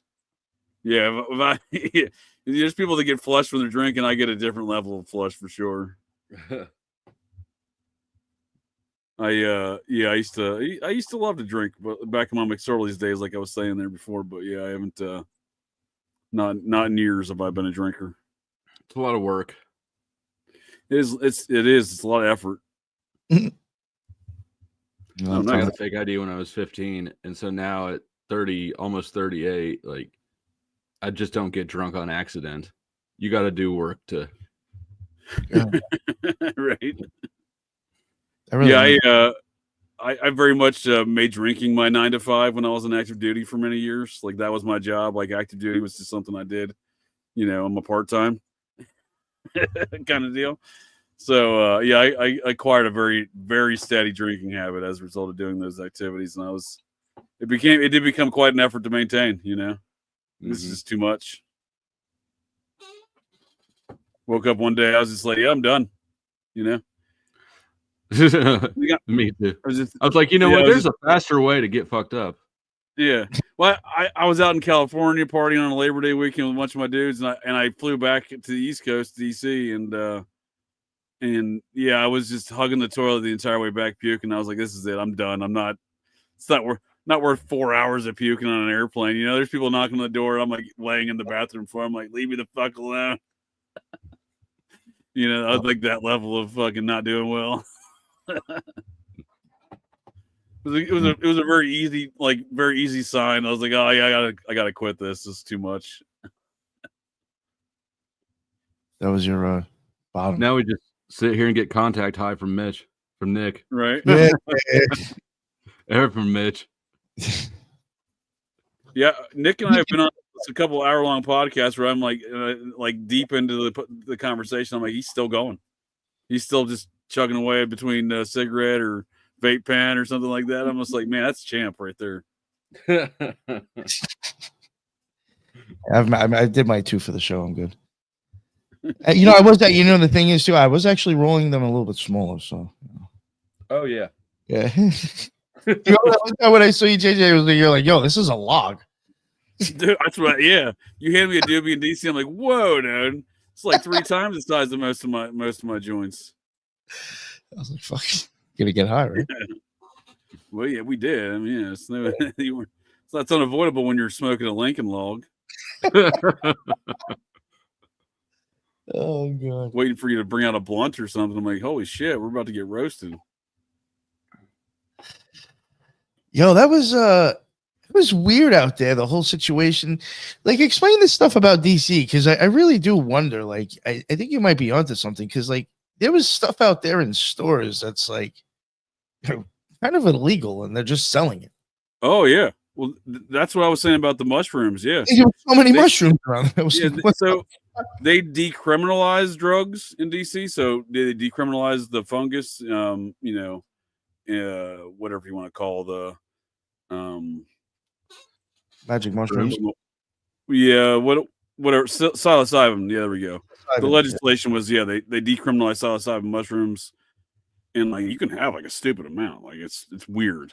Same with pot. They're like they later legalized it in a recreational medical capacity, but before they did that, they decriminalized it. And they did the same thing with pot, where then suddenly just everybody's selling pot in these like kind of like unofficial pot stores. You'll just be in like a bodega and be like, oh, there's a pot section now. You know, like a lot of times you'll go into a bodega or a gas station, there'll be like a Delta 9 gummy THC vape, every sort of like tobacco vape flavor you can think of.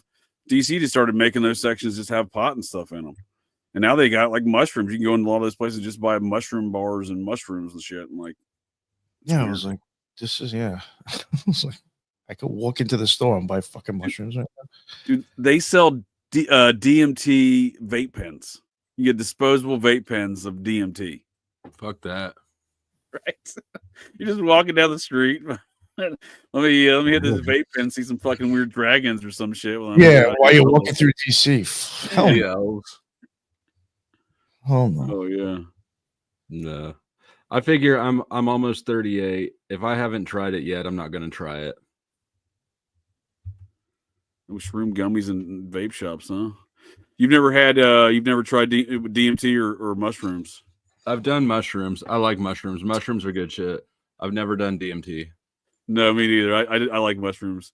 DMT, that's a good way to describe it. Diabolical. Yeah, I can't.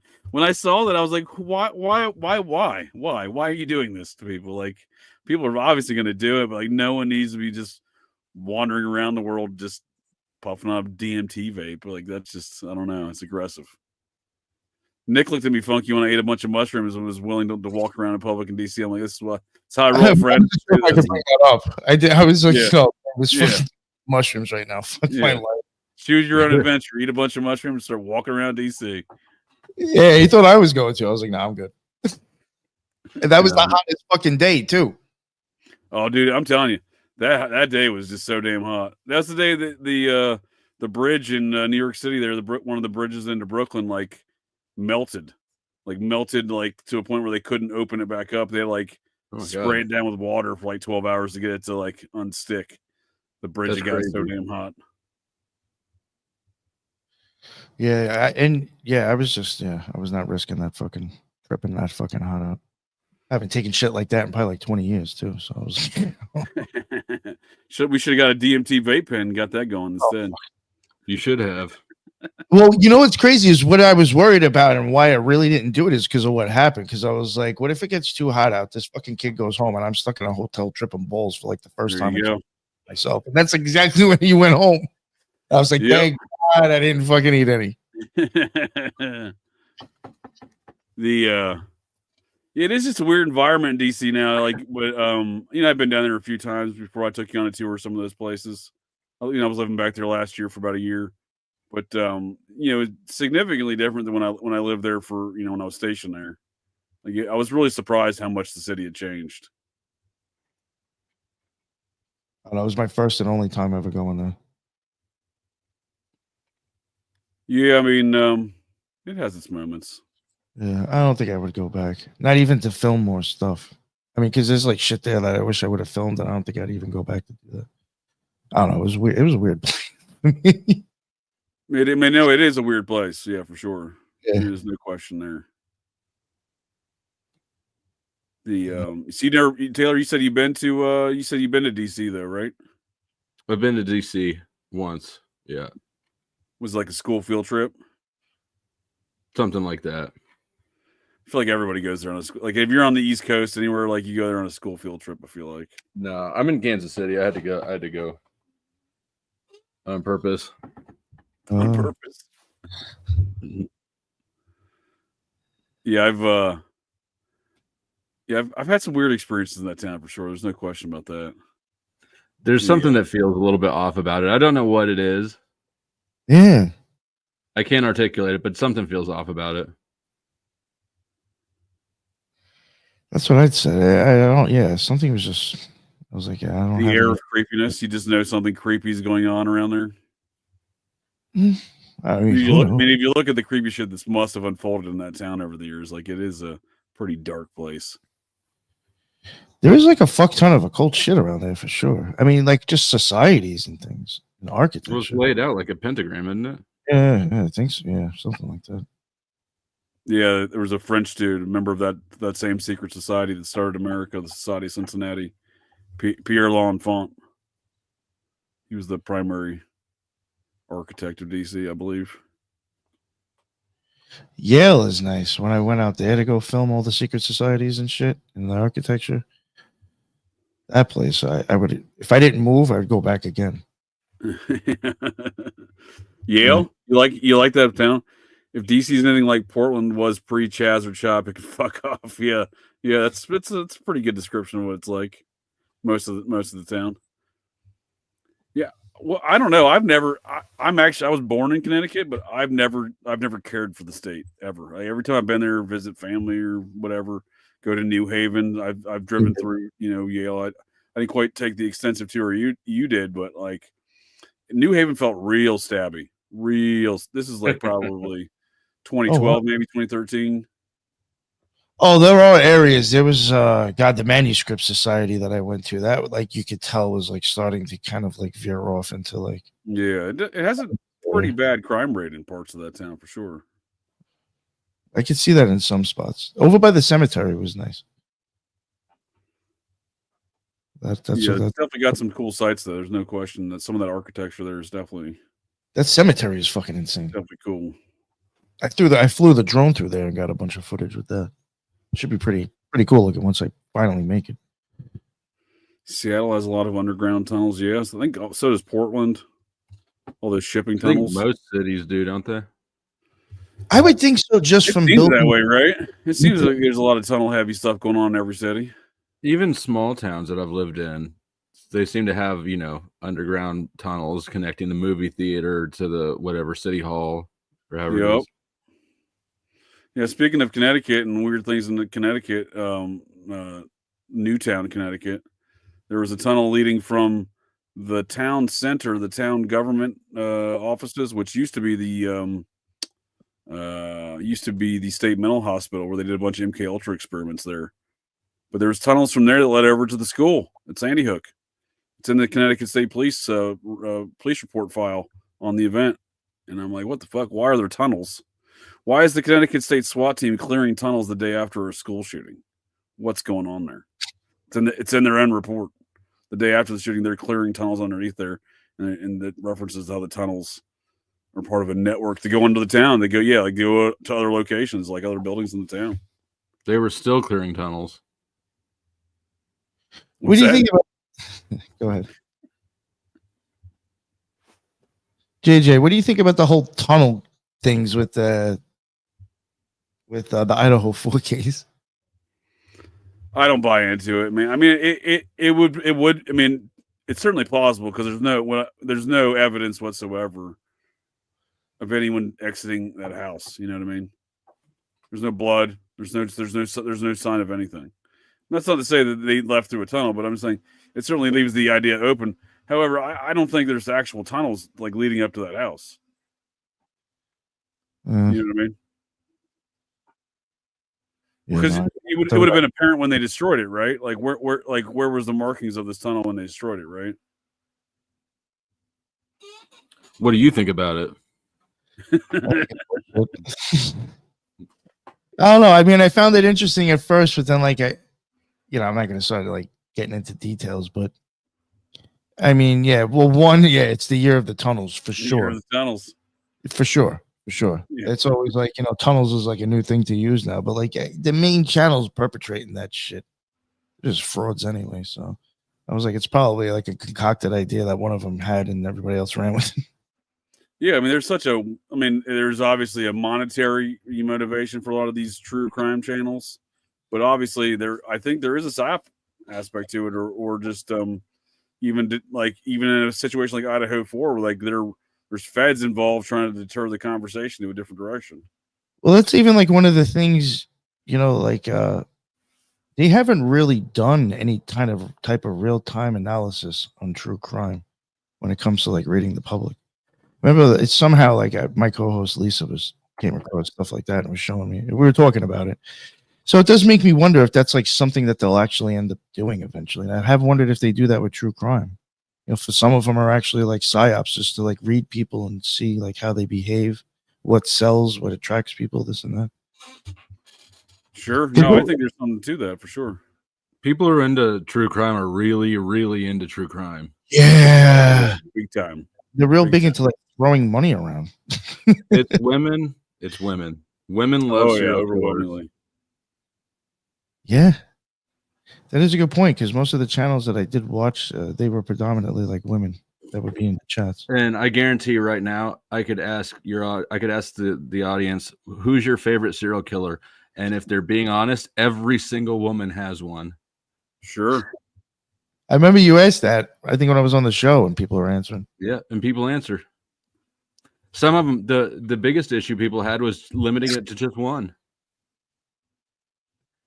Yeah, I think there's overwhelmingly seems to be a demographic of women that perpetrate these true crime stuff. Yeah, and there's a phenomenon of these women are marrying these killers in prison. Like even the Menendez brother, he had a wife. I was like, holy shit, he got married too, huh? That shit is crazy. Yeah, some of them get like head chicks. Did you see the comments about the Idaho 4 Fight Club, Nick? Did you have any thoughts on that? No. You familiar with that theory? What? There was a fight club? Yeah, that the frat boys all had this fight club situation going on, and that's where Ethan was at that night, Chapin. And they're actually, I've seen some of that. There actually is, some circumstantial evidence to support that. There's photographs and videos of other fight clubs these frats have had. It's certainly interesting. I don't know, I don't know if it's relative to what happened or if that's what was going on, but it's certainly possible. Look at Wild Ozzy in denial.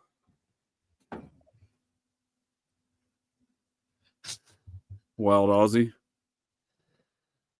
I don't know. I'm not sure what they're referring to there. Having a serial killer. Wild Ozzy is denying having a crush on a serial killer. Yeah, that's what I figured. Mm-hmm.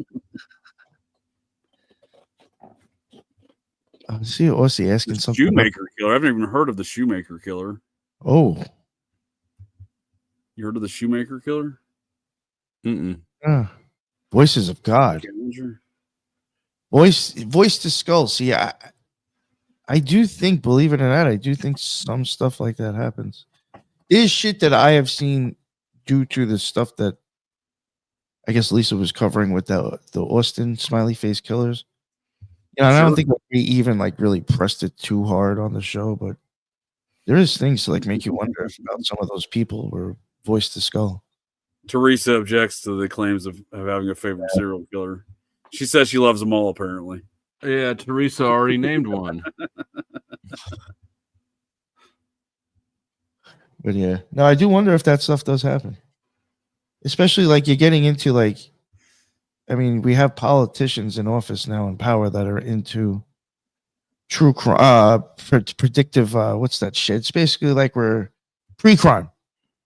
I mean, Trump is actually like in pre-crime, and you just see a lot of weird, shady shit with like people who are involved in, involved with skull technology and like.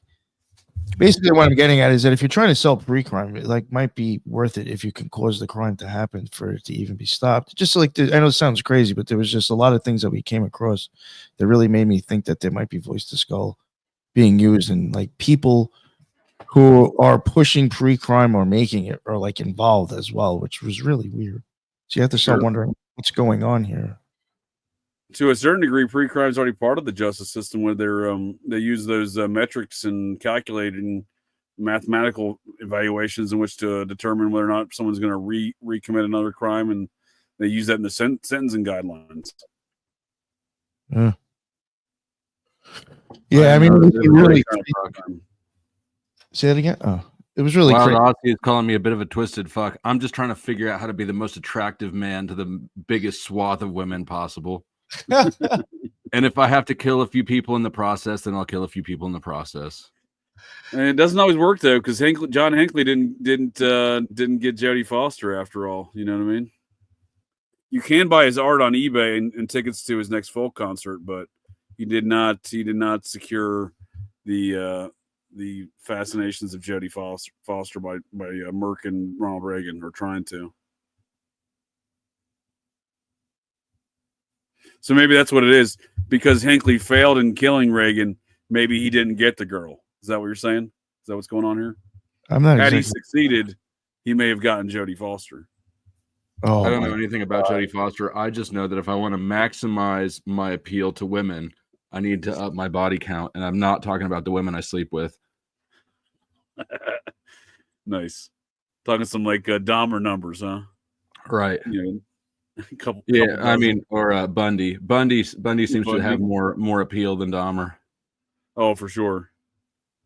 Certainly not Gacy, although Gacy had a couple dozen boys underneath his or men and boys underneath his although ever since that what is it, Mindhunter or whatever, ever since that show, it's really been about Kemper. Or Kemp. Oh, Kemper was a crazy dude. I've seen some of them interviews with Kemper. That dude is fucking nuts. Big dude. Big, huge dude. Yeah, Hinckley was a Bush cousin. More like Bushes or Hinckley's. I did not know that. Was that the dude that his wife caught him like choking himself with like the doorknob and like jerking off? You're talking about Kemp? No, this dude murdered his grandma when he was like 16 and went to prison for that. They let him out and he murdered like 7 more women or something like that. And he's massive. He's still alive. Yeah. Oh, is he still alive? Yeah, I'd see some older. Ask me how I know that. I know that because my girlfriend wants to write him letters or some shit. That's her favorite serial killer. She likes Kemp. Lots of girls like Kemp. Isn't that right, Tara? I think it was Tara down there who said, both of his grandparents. See, Tara knows. Kemper's really smart. I mean, he's definitely out there. Mm-hmm. I mean, I'm not saying he's not intelligent, but he's definitely out there. There's a disconnected nature to him talking in those interviews. Like he's there, but he's not there. Kind of almost. Does he have glasses? Yeah. Real tall. Like 6'9" or something like that. Yeah. Yeah, he's massive. Pause. He killed both of his grandparents. Shit. Shit. Nick, get your head out of the gutter. Yeah, right. Fuck me, man.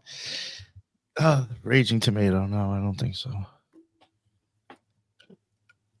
Put out as crazy as tail. Just let anybody jump on the show. Well, that Kemper was part of that whole South Bay, San Jose occult scene, which seems to be there was a number of guys running around there at the same time, murking fools, almost like it was all very programmatic, Dave McGowan programmed to kill type stuff. Yeah. Well, it's a good way to sell shit to women. Yeah, and they always seem to strike during election years. You know what I mean? I had not noticed that. Yeah. Well, yeah, that or mass killings at least. Mass shootings. Well, I mean, every presidential election in America between 60. What's that? This one wasn't that bad though, and like nothing got burnt down. Yeah. Like I actually. Oh well, that's true. I mean, he's still. Yeah. That's true. Yeah. Who knows? You think something might happen? I think shit's gonna get real wild for the next couple of years around these parts. You know what I mean? Like, there's so much, dude. There's so much criminality that folks are legitimately frightened about with Trump. That Cash Patel appointment to FBI, I don't think is going to end well for a lot of people. Damn. What do you think, Taylor? You're really not into politics anyway. I mean, I don't pick it. I think politics is made for TV drama. Yeah. I think it's contrived. That doesn't mean that things won't happen. I think things will happen, but I think it'll be all contrived. Like January 6th. Yeah, I mean, I very much had that point up until Trump started changing the game of politics. I working in DC, and I'm not necessarily in a political position, but I was forced to deal with a lot of politics. At the headquarters position, I worked in managing money and shit for the Air Force. But the lobbyists, shit like that, congressional offices for, funding stupid shit.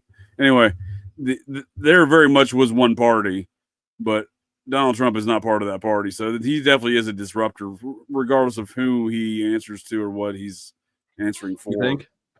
Yeah, he's definitely a disruptor. I mean, there's no question he's not part of the same group. I just saw him as a different. His vice president, my cousin JD Vance. I don't know. Keep an eye on that guy. He's a questionable character.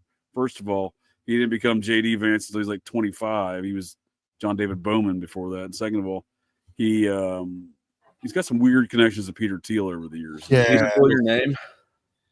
No, I mean we are cousins. He is a Vance. I mean we are cousins. We're just the cousins. But yeah, he definitely had a different name until like when he served in the Marines. I think he changed his name after that. His mother's a Vance. I think he changed his mother to his mother's name as a result of. I never watched Hillbilly LG, so I couldn't tell you. I think they tell the story in there though. I think Peter Thiel's banging him out. Peter Thiel, he's a creepy bastard. That Peter Thiel. Yeah, he's got the hot stuff. I think. He's gave him money. What is it? He gave her money. He gave him money. He funded him. Oh, yeah, he funded Trump in the first one, and now he funded JD Vance this time. But nothing to JD Vance's career.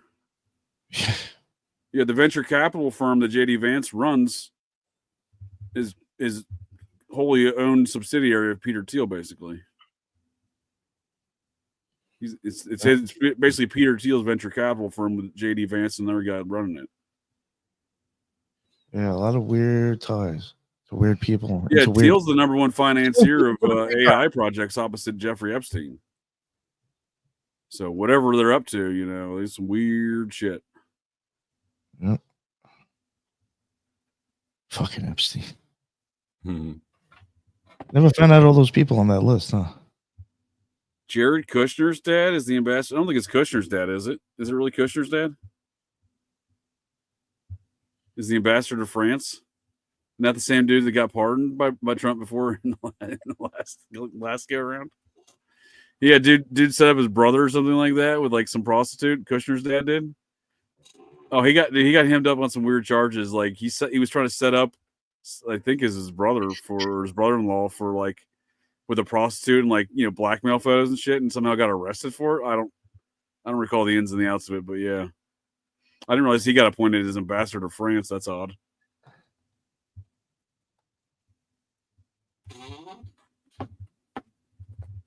There you go, Nick. Was Nick ever in AA? Why not? Yeah. Don't think they mean Alcoholics Anonymous either. No, the Astra Argentum. Yeah, that's I figured. I do have a hood from them, and the robe. But no, honestly, I mean, it is kind of like maybe if I would have found out about it later on, I might have thought about it. But I mean, really, I guess it's probably like lack of my own either abilities or I just didn't want to be bothered. But there is actually just to take a test to become a student, not even actually like fully be in it. I mean, they give you a bunch of books that you got to read, and then you're gonna have to take a test on that too, like a handwritten test. On the AA, that's very stringent. Oh yeah, book yeah, materials, huh? Yeah, I think it even like determines like who they even give you if they have options as a mentor. Why is their sex magic different than OTO sex magic? Well, this one's like really much more like a secret society. Anybody that I knew that was in it, most of the time you were like dealing with people online. Like you weren't even like face to face. And like you just went to initiation. Remember you saying that. You don't even know the identities of these people, right? Yeah, and like sometimes like you just go somewhere for the initiations. Like I knew people who like went overseas from here. Really? Initiations, yeah. You've been looking at that Horace Mott? No, I need to start looking at that. I actually do need to start looking at that. One thing that I thought was interesting is I knew two people who had to go over to Italy for the Astra Argentum, and I was like, was it ever really banned? Because supposedly, that was at the Abbey of Thelema. Oh, that was the OTO. I'm almost pretty proud that he did the Astra Argentum shit there. I was talking about the Abbey of Thelema earlier on Clint Eastwood show. But all the weird poop related activities Crowley was up to over there, because Clint got poop bombed recently. So I was like, let's talk about poop while I'm here. Oh God, that was Crowley. But Crowley was into weird poop stuff over there, right? Like that was kind of his thing, like butthole and poop related activities at the Abbey of Thelema. Come on down. That's what I've heard. Yeah, they wrote about it. Yeah, that's what I'm saying. Yeah, I mean, I have seen stuff on that. I wasn't there. I'd read the shit though. Poop bombed, yeah. People out there poop bombing, folks. I'm equally as questioned about it. Cakes of light, yeah, that's some weird Crowley stuff, right? Yeah. Cakes of pins. I don't know what that is. Neither do I. So AA's got that one where you said that you found that dude in the hood on a magazine, right? Wearing the AA hood. Didn't you find like some magazine cover? There was just some dude peeking out with like the AA hood on. Oh, that's right. Holy shit, I forgot about that cult. Oh my God, that's right. I really wanted Brazil, I think. Yeah, they're probably. Oh, yo, that is a total UFO cargo cult thing because they actually do believe that aliens are coming. What was their names? Oh my God! Yeah, hold on. Wow, I can't even remember.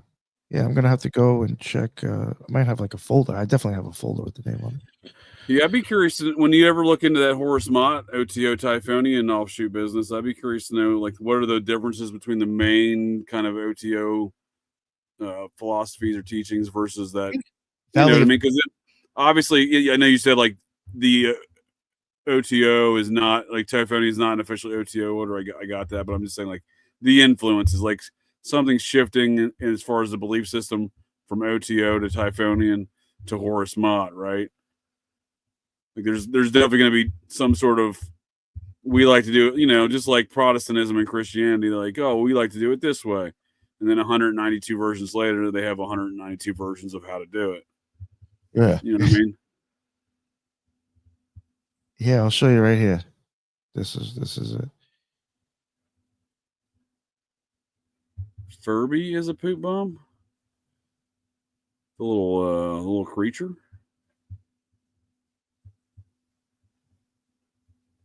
Oh, really? The books are that valuable, huh? 10 grand for an AA book? Maybe.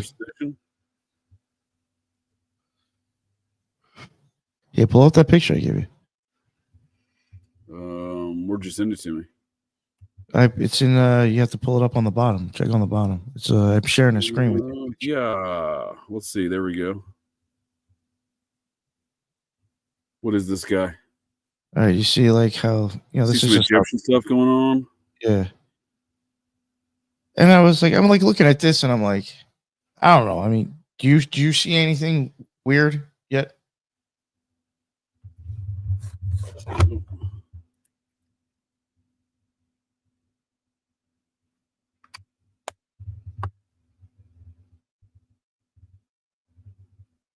Yeah, let me just. I lost you there for a second. What were you saying? Yeah, here we go. I was leaving it to see if anything. Look at that motherfucker right in there. That is exactly the hood for the Astra Argentum, the white one. Yeah. Peeking out there, huh? The 2 eyes, no mouth, the black Yep. robe. I was like, yo. And they have like.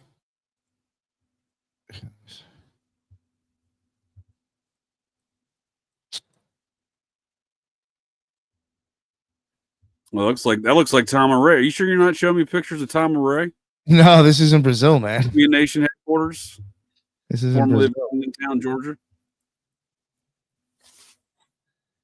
Let me see. Yeah, no, that's let me see if I can find more pictures. I got a bunch of stuff on it, actually. I had an interesting YouTube video that got referred to me earlier while you're looking for that. It's I swear, dude, like the AIs are like I sent you the AI descriptions of Operation GCD, like how it described Operation GCD to like a PhD level thesis degree of the philosophy behind my podcast. I'm like, these AI bastards are getting creepy. I feel like the YouTube these algorithms are getting more and more spot on because I'll show it to you in a minute. But the video that it had suggested to me for a new TV show that come out a couple weeks, come out about two months ago almost. This place is old as shit too. I mean, there's definitely some sun worship going on there, huh?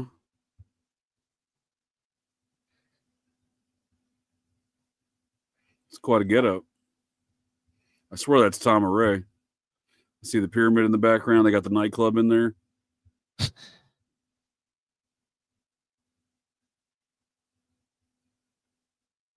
It seems like it didn't spare much. I mean, it looks so much similar, right? It definitely has the ancient Egypt theme going on for sure.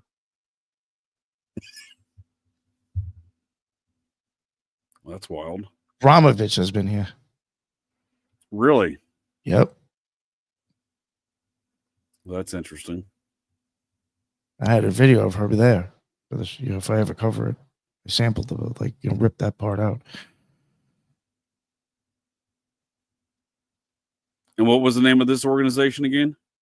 Valley of the Dawn, I think. Yo, Valley that of the right Dawn. there is so OTO like. Yeah. Okay. And then you get a lot of other stuff that is very stars. Yeah, and then a lot of this other stuff, to me, a lot of it, especially the Egyptian stuff, is very Golden Dawn like. The OTO and the Golden Dawn basically come together in the Astra Argentum. Oh, okay. And they're using the hood too. So you think these folks are an Astra Argenta? I think they're behind it, yes. I think it could be a where does Astra Argenta come from? There is a few of them in Brazil, but I mean they're all over the world. They have some origin stories down there. I think they have like maybe 3 different. I don't know if they're lodges, temples, or whatever they are. But when I looked up like Brazil and Astra Argentum, I think I'm glad you mentioned. I'm glad you brought that up. That photo of the star and the crescent moon, right? You said that's very OTO. Well, that Vesica Pisces, like that whole thing, the OTO lamen is in the same shape, and there's a dove like flying down. There's an arrow going down. So let me bring you something up here real quick to show you. Then what I was talking about before. It's called Veil du Mont. Oh God, I don't even know how to pronounce this. Veil See the crescent moon and the stars, though. Yeah. That's what I'm talking about, like as far as the occult nature of that sign, right? Like you're saying that seems very OTO related. Well, I mean, it's right there on the comet sign, right? Very similar stars and crescent moon, right? Yeah. Are you a Freemason? Yeah, is Nick a regular Freemason? No, I'm not a Freemason. I never was. Are you a dirty Freemason? very Neo-Egyptian Zoroastrianism. Yeah, I mean, there's definitely some sky worship going on here. Do they have that big sun, rising sun there on the temple? Yes. You know that photo, like right here on the temple stairs, they had that big rising sun where all the people were standing. Moon is the symbol for mystery. The cult, yes, translate. Thank you, Lisa, to Valley of the Dawn. But she did mention that the actual real name it is under is Val du Amon Hecker or something like that. Hesser. I'm screwing it up.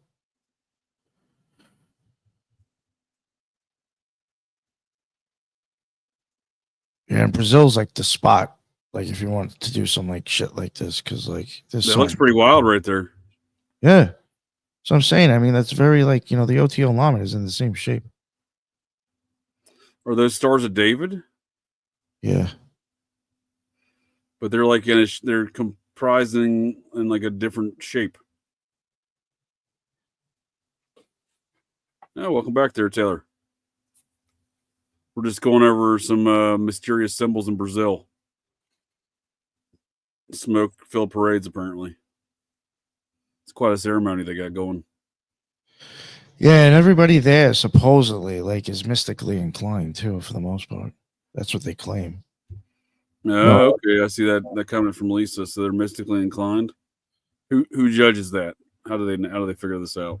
The clothing actually even has like the ways I don't remember exactly because literally I've this is probably, believe it or not, almost 2 years old. All these screenshots.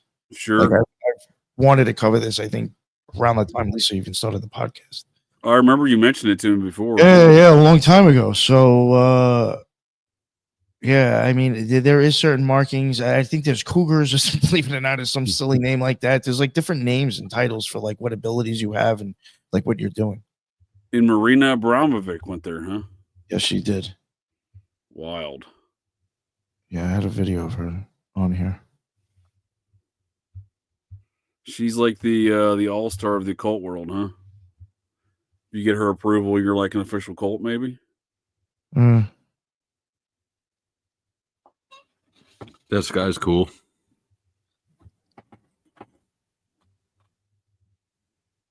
You think they're doing ritual human sacrifice at this spot? I don't know. They are UFO inclined too, like Lisa just said. Yeah, that's why even yeah. You know what sucks? Why wouldn't they be? We never got to it, and she like listened to like because like if you find a lot of stuff on this, it's not even in English. And the Brazil Astrum Argentum is even on YouTube, but it's not in English. And like she literally listened to the shit because she could understand what they were saying. And you know,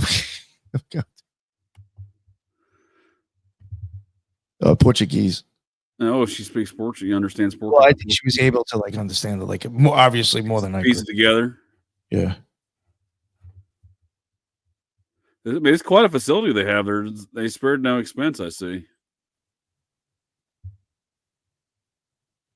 I think they need a nightclub in that pyramid to take it up a notch, but that's just me.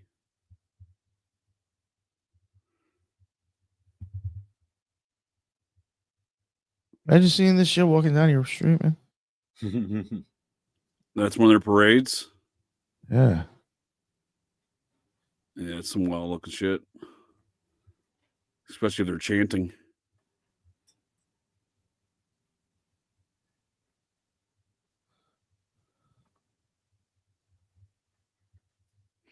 I mean, the new Wobbians were doing this stuff in Georgia like this as like a show of force.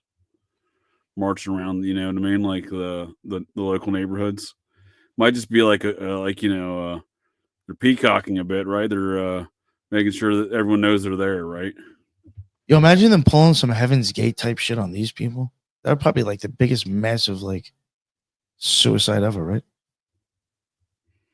Because I mean they are into that UFO shit. So I mean, I was gonna say, I mean, I thought before there's gotta be some death related to this cult, it seems. Yeah, at that point, it's just like if a few steps away from like drinking Kool-Aid to catch the next comet. I'm waiting for Haley's comment to come back. I already got my fucking purple Nikes and robe ready to go, bud. You got the Nikes. Yeah, the fucking Nikes and the robe, dude.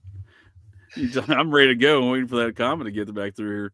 Yeah, I think there's still Heaven's Gate folks that are that's still an active cult. Like despite the Hale Bop situation not working out for them, maybe they think it did. Who knows? But yeah, they still had some membership after that situation.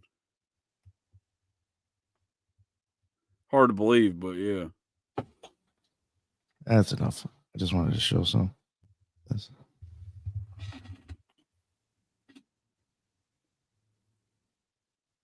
I mean, it looks like a wild spot. Where in Brazil was that? Oh, I have no idea. Valley of the Dawn. Yeah. Did you go there? No. Why not? Fucking. Yeah, a new religious movement into UFO religion founded in the 1960s. After like 20 minutes with 40,000 adherents.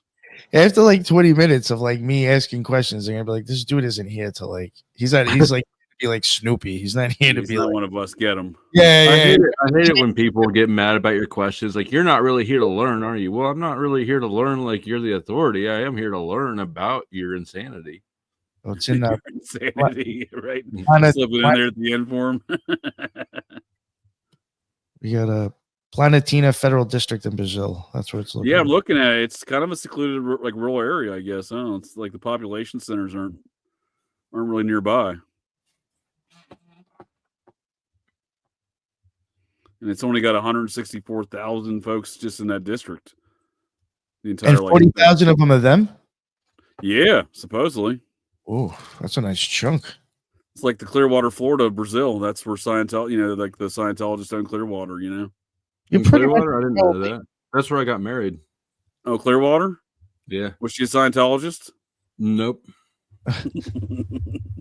You gotta checking that down. They're all Scientologists.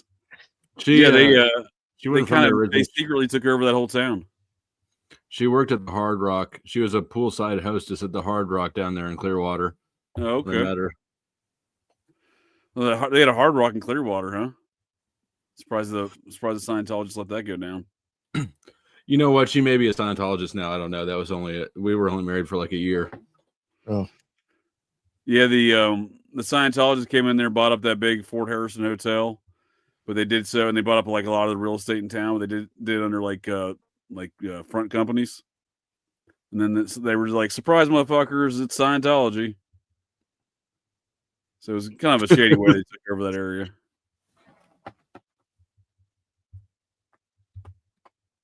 Yeah, it's a really weird town too. If you go there, it's almost like a ghost town. I feel like, right? When did you get married there? It looks like it. 2011 or 12. Yeah, was it a ghost town like in many areas of Clearwater? Yeah, a little bit. Now that you say that. Yeah, I remember watching. The Scientologists buy up these properties. They don't put stores in them and stuff. They just keep them vacant, and they like run people out of town and shit. Like, yeah, I haven't been there in years. Probably 2005, 2006, maybe 2007. Last time I was there. Yeah, it's I do remember just being like, yeah, completely vacant. Like there's not much of anything going on there. Yeah, I haven't been there since then. It's probably been 2011. Yeah. When I stuff on TV about that area, and like you said, there's like so many just empty buildings. That is like it was on 1/1/11. That was the first time I heard about numerology because I'm a life path 11, and my ex-wife got into it, so she wanted to choose a date that has some 11s in it. Interesting. 1/1/11, huh? Mm-hmm.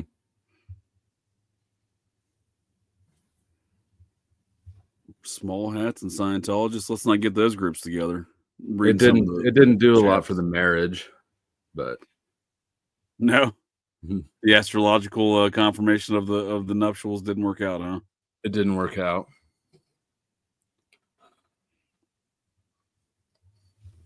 I can't imagine what Clearwater looked like in '72 because that's before Scientology even moved in there. Yeah, Scientology is an interesting group. I discussed them quite a bit on Operation GCD through various factions of their satanic offshoots like the Process Church. But, just generally speaking, they're an ancient alien cargo cult too. So they're just, They are an interesting group to look at. I also think there's other interesting groups too. Like that Horus Mott Lodge is really from the Typhonian offshoot. Nick is really one of the most interesting to me right now. It's the epicenter of the satanic wizardry and mounds, because they got a very mound focused situation going on with that Sometimes those mounds, dude. Well, I think that, as far as Thelemic organizations go, they seem to be the biggest, or the Thelemic organization with the biggest interests in the mounds. And again, they've been doing that organization, according to their own publications over the years, have been doing rituals at these mounds to close, apparently, according to them, to close portals. Yeah. Do whatever you will with that. I'm not sure what that means. All I'm interested in is the epicenter of this Thelemic, satanic, ancient alien cargo cult, ritual magic business in the mounds, and it seems to be the Horus Mott folks are at the epicenter of some of that activity, at least in recent decades. Jesus Christ! Of course, it's like Thelemic. Well, I mean, I've long speculated there's some sort of deeper understanding of these mounds to a lot of these secret societies, but notably Thelema, and it seems to be. I don't know the ins and outs of it, but the Horus Mott folks seem to be that example. That's interesting. Yeah, I suspect that's where Peter Levenda comes from. Is that same group? Oh God, Peter Levenda. He's pushing UFOs and aliens. Well, that whole Typhonian sector does, right? They're all big into the alien stuff, right? Yeah, there's a video I've posted it before, like on Twitter. Like James Wasserman was, he passed away, but he was on some kind of it was almost like some History Channel type documentary about secret societies, and James Wasserman, I guess, had them there, and they filmed them doing I think it was in the Invocation of Thoth or Tahuti, whatever. And you're watching the members walk in. And there you go, fucking Peter Levenda. Oh, I'm really? I remember you saying that. Yeah, I remember you saying that. Fucking dude. Well, he talks about driving into all the areas where they were doing. So Sinister Forces focuses on the mounds, right? Yeah, that was by him, but after that, I feel like he fell off. Yeah, Volume 2 and 3 was not nearly as good as Volume 1, but Volume 1, he's big into the mounds. Well, that's the same era this Horus Mott Lodge, which is an offshoot of the Typhonian stuff, is doing rituals at the mounds that he's talking about in Sinister Forces. So that's why I think he's likely part of that same group. Yeah, and that's why he's at the mound sites. It's not even so much listen, it could have been the Golden Dawn, it could have been I don't know about the Freemasons, depending on how long he's been in it, but or any other magical order. If I see that guy and then know what he's pushing, for me, I have to question if it's bullshit. That's really he's been friends with John Podesta since the late 70s. Yeah. You know that company that Podesta and Levenda were working for the same company when Levenda got popped at that Nazi camp down there in South America. As a young man, as a 19-year-old. Are you familiar with this narrative, Taylor? This author, creepy kind of cult author guy. No. Mm-mm. He's got some interesting tales. I mean, a lot of the stuff he does, there, you can check a lot of the stuff out. He does check out. He's an interesting character. He snuck in, for example, into the RFK funeral back in, was that 68? Oh, did snuck he? into the RFK funeral there, and yeah, he dressed as a wandering. This is how he got linked in with those wandering bishops from the JFK assassination, is because he wandered in there dressed up as the Eastern Orthodox, Russian Orthodox priest or something like that. And that's when he ran into the wandering bishop folks that were connected to the New Orleans wandering bishops surrounding JFK. Yeah. He's Russian Orthodox. Interesting dude. I find that interesting. If it is Russian, if he did dress up as Russian Orthodox, I find that interesting because the Gnostic Mass is based off of the Russian Orthodox. Oh, that is interesting. Yeah, he was weird. He talks about it in Sinister Forces. Mm. That's where he met that Walter Profeta guy. He was the lead guy there. He had a church. The Wandering Bishops had a church. They just didn't have a congregation. It was right around the corner from Levenda, where he grew up there. Mm. And again, Berkowitz is one step related to all those things because he went to high school with Lavenda and his buddy.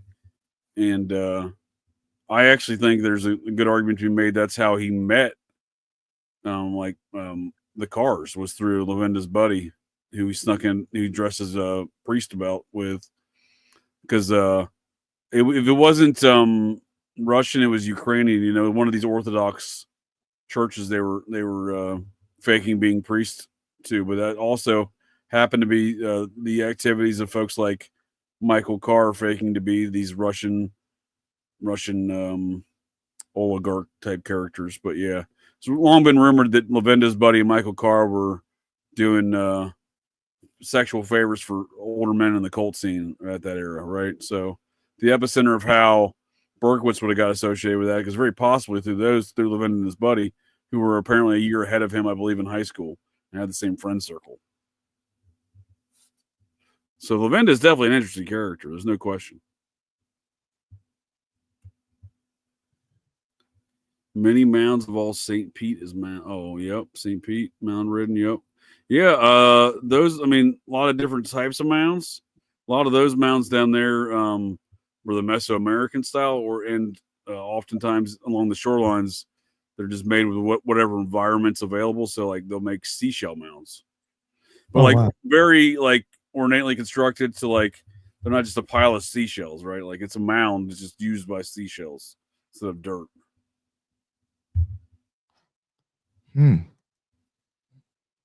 Yeah, that's. I really do think there's something up with those mounds. Yep, Rome is comprised of 7 hills and mounds. Yep, that's a good comment there, Teresa. In Cincinnati, the new Rome, if you will, from the Society of Cincinnati's standpoint, it's the city of 7 hills. They call that the city of 7 hills too. So definitely a callback to that. Yeah, Georgia's got a lot of mounds. A lot of them have been buried, but yeah, they have a lot of mound sites. A lot of those are the Mesoamerican style, like the style mounds, like the flat top pyramid ones. Isn't there 7 churches in Revelations? Oh, is there? Yeah. It's been a while. I'm not sure. Very well could be. See what Teresa says. How's the apartment in France? That's a good question. I'm gonna have to publish that. I'm gonna have to call them. I've been waiting to give them a call here. I'm going to record that and publish that phone call to see how my French apartment's going. I appreciate the follow-up. Yeah, I think Hellas has even said Wisconsin is filled with mounds. Yeah, they got Adena mounds, and then they got the largest concentration of animal effigy mounds in the entire world. Yeah, and the effigy mounds being shapes of different animals, like one of the ones we talked about in the Smiley Face Killer series was the Sinsinawa mound in Sinsinawa, Wisconsin, which was, they call that the rattlesnake mound. There's different variations from different native languages, but seemingly from the ones that were around that area, the proper translation is rattlesnake. And that's where Makruzicki was found at the confluence of the Sinsinawa Creek that runs from that mound to the Mississippi River. And he was found deceased, quote unquote, drowned at the confluence of the Sinsinawa River Creek in the Mississippi River. But yeah, lots of Wisconsin mounds. The ones in La Crosse and some of the other cities, there's a lot of Adena mounds. Those are the older ones that I'm most interested in relative to ritual human sacrifice. Oh, but also those effigy mounds seem to be important sites as well for ritualistic purposes. In fact, that was an Adena mound as well. I was gonna say, like the Wisconsin dog man was first sighted on an Adena mound in Jefferson County, Wisconsin, right behind the mental asylum where they lobotomized JFK and RFK's sister. Speaking of a weird Kennedy association to that location. Yeah, they when one of their sisters was a teenager, they lobotomized her and put her in this institution. It just so happens to be the institution. It's a Catholic insane asylum institution place. Yeah, La Crosse is super strange. Yeah, that they had the Wisconsin dogman was first sighted in their modern era. So I don't know. a lot of weird stuff might be popping off in that location due to those mounds. That's all I'm saying. Any Sasquatch mounds? You know, strangely enough, as far as animal effigy mounds, no dragons, no Sasquatches, no dinosaurs. You know, nothing weird, nothing along those cryptid zoological lines. Although that is a good question. I mean, as far as if the natives build it and the natives have this, it's often you're like, oh, you know, people who wanted. I'm not a big Bigfoot person, not to offend the Bigfoot community, but like, you know, they're always like, oh, the natives had all these stories. Yeah, but the native, like, there's no drawings, there's no mounds. If the natives built these buildings, right? I think they make a Sasquatch mound, right? There's turtle, there's wolf, there's snake, there's eagle, there's bird, there's fish. I can think of there's an alligator mound. You know what I mean? I can think of a bunch of different animal mounds, but yeah, nothing that resembles anything. I'm a dinosaur guy. Yeah, I'm not a dinosaur guy. I think dinosaurs were largely created to dispel the colonization of America and all the discovery of these giant human skeletons that were already popping off at the same time. Yeah, I'm not sure what to think about that stuff. Yeah, like for example, George Washington believed in giant human skeletons, didn't believe in giant lizards or dinosaurs. When he died, dinosaurs hadn't been invented yet, and in his own journals, when he was digging up a fort they were building, when he was a captain in the British Army, he was digging a fort and still exists today, Fort Winchester in Virginia. And in his journals, they dug up to, I think, 7.5 foot skeletons there in digging the fort. But it goes to show you how long they've been building military bases on top of mounds in this country, right? That was like 1752. Right. Modern day military bases are still built on mounds. One not far from here where they invented flight, right? Patterson Air Force Base. Oh. Yeah, dinosaurs are just big bones. Yeah, there's a lot of problems with the dinosaur stuff. Yeah, giant human skeletons. Yeah, I mean, it's tough to say they didn't exist, but there's definitely a pretty substantial record of discoveries, both in town journals, you know, newspaper publications. Even the Smithsonian has record. Really? Yeah. Yeah. We got a fellow OTO guy here. No, I was in the OTO much later. Oh, no, I wouldn't say much later after he left, but. What is Kofnia? Is that like a lodge? It's probably, but I mean, I was in New York. Eugene, Oregon, maybe? In Eugene. I don't know, did we lose Taylor there? Is he Oh yeah, I thought maybe you saw the chat. Yeah, he had to go, but he said if you can, just leave his stream up so it stays up on his end. Oh, He's like, I see that. Shoot, okay. He's streaming this out on his channel too. Yep, I just saw that message. Yeah. Yeah. All right. Well, you want to wrap the show up here there, Nick? Appreciate your time there, good sir. What you have any closing comments here this evening? I know I had a good time. I thought that was fun. We got to talk about a bunch of different things. It was really. I thought the chat was really great. Planned either. I didn't really have much other than Buffalo Jared Revisa. I always got to put people be on the lookout for that nut job. But yeah, what's up? Yeah, thank you all in the chat. That was really cool. There was a lot of people in there. Shout out to the Occult Rejects, Teresa and Lisa. They were in the chat a lot and actually dropped a lot. For sure. Yeah, thank you. They couldn't make the show, but they were in the chat. That's what's up. Yeah, lots of good combo for sure. Yes. No, yes. I enjoyed the random back and forth here on the topics, man. I even helped you dig up an old thought of that UFO cult, ancient alien cargo cult in Brazil, which I'm definitely gonna be looking more into because I remember you mentioned it to me, but I see I'm intrigued by so many details of that cult. Oh, all right. Well, yeah, maybe we'll get you going because I it'd probably be easier like if it was if I got you involved on that topic. Actually, I'm definitely gonna look more into it. I see so many comparisons to other things. I mean, even the layout of their facility looks so much like Tom Array that I almost want to consider that they're putting these pyramids in a very specific location relative to their layouts. And I know, like, when I did start researching the topic to begin with, I also did, like I said, Lisa was looking into it, you know, 'cause for certain things, Teresa knows of it. So, I mean, you know, there's already there's a bunch of us that already know the topic pretty much. Glad folks enjoyed the conversation here too. Here looks like. Yeah. There was a lot of people in chat, man. That was what's up. Sure. That shit was going. Oh, the machine lies. Sorry, you just got here and we're leaving. I don't know who that is. Oh, there it is. Yeah. Greetings, machine lies. Yeah. All right. Well, we'll see folks, I guess, next Friday night. I'll tell if you speak to Taylor before I'll send him a message. Tell him thanks for joining us here. But yeah, of course. Hang out for sure. Definitely enjoyed the chat and conversation, Nick. I appreciate it. Appreciate you, yeah. sir. That's good times. Nice to meet Taylor. Seems like an interesting guy, and the show flow state definitely sounds like a wild time from what I've seen and watched of it. It seems pretty wild. And if you want to see the wild west of YouTube, go head over to his channel. You will see. Yeah. Shit. All right. Well, see you next Friday then, bud. Later. Well, that's it. That's the show here, folks. So the next time you're out on the town, visiting your local watering holes, or perhaps just meandering around, and you hear the unmistakable sounds of metal clanking, and you spot signs of a disturbance, but check your six. Look in that garbage can, because you never can tell. The GCDs may be loose in your town.